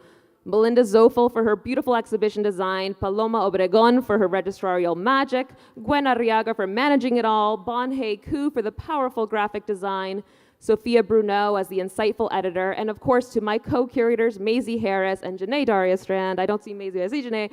Thank you. This exhibition is built on a firmament of women's labor and love, and it is so beautiful. Yes. And please, please, please give it up for Danilo Machado, the Public Programmers Coordinator Extraordinaire of this symposium and of the historic and complex performance that we are about to embark on. Enrique Medina, June Lay, Kenneth Suzy, Sionine Lorenzo, Carla Forbes, Bob Nardi, Keith McGraw, Lauren Zelaya. Thank you for your work today, which has been brilliant and also creates an archive of this moment, since this will be accessible on Brooklyn Museum's YouTube forever. I also want to especially thank Wendy Norris, Simon Tatum, Amor Diaz-Campos, and Nisi Daly for their tremendous support of the artist along the way. Yes, as well as the many friends from Vanderbilt University, where Magda is endowed Chair of Fine Arts, who are in the room with us now. Special thanks are reiterated to Lopa and Rishab Mehrotra for your transformative gift in making a performance on this scale possible. Thank you so much. When planning this opening weekend for Behold, continuing the celebrations from opening night, Magda was insistent that rather than sit on a stage and reflect herself, she preferred to step out into the world and perform. So in the way she works, her artwork is as much about and for the people around her as it is her story, her materials, her vision. Always interested in what she calls an undisciplined approach to media, to hierarchies, which is richly illustrated in the galleries. She absorbs poetry, music, and literature that splashes out in watercolors and made in the last few years, or syncopates in videos dating back to 1991 as in Baño Sagrado. She is a composer of people, of experiences, and today's symposium and performances reflect that. We're grateful, so grateful to the constellation of voices who were here today: Pamela Sneed, Cheryl Finley, Adriana Zavala, Odette Casamayor-Cisneros, Tatiana Flores, Jamaal Sheats, Nikki Greene, Carlos Martiel, Helina Metaferia, and Carrie Mae Weems. And to all of you for your attention and questions, thank you. Magda wanted to weave the stories of some of the artists and idea makers she has connected with over the decades. So if we had truly assembled everyone, she requested we would be here all week. So if you've worked with Magda, curated her work, thought about it, thank you, thank you, thank you. And soon we're going to embark together to the performance. But first, I wish to thank and name the people involved in that performance. You will experience the power of music and sound architecture by Kamal Malak, as well as poetry by Major Jackson, choreography by Temeka Gaither-Brown, the voice of Keisha Wilson, the instrumental talents of Samuel Alexander and Roy Wooten, wardrobe design by Stephen Khalil Jenkins, production by Peter Basil-Galupo and Charles Howe, and the performers themselves: Del Hamilton, Helina Metaferia, Jahai Ortega, Coco Villa, Gianna Gonzalez, Michelle Eistrup, Latasha Nevada Diggs, and Kayla Colon.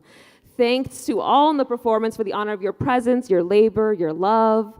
Deepest thanks to Magda for your vision, your way of looking, of making, of beholding. And now we will move forward to A Mother's River of Tears. The performance is in the Beaux-Arts Court, adjacent to where we are now. Bathrooms are en route, and there are seats available and vantage points throughout the space. A Mother's River of Tears will begin at 5, when the music will inaugurate a moment of pause and of silence. So until then, please, a final applause for María Magdalena Campos-Pons. Thank you, thank you.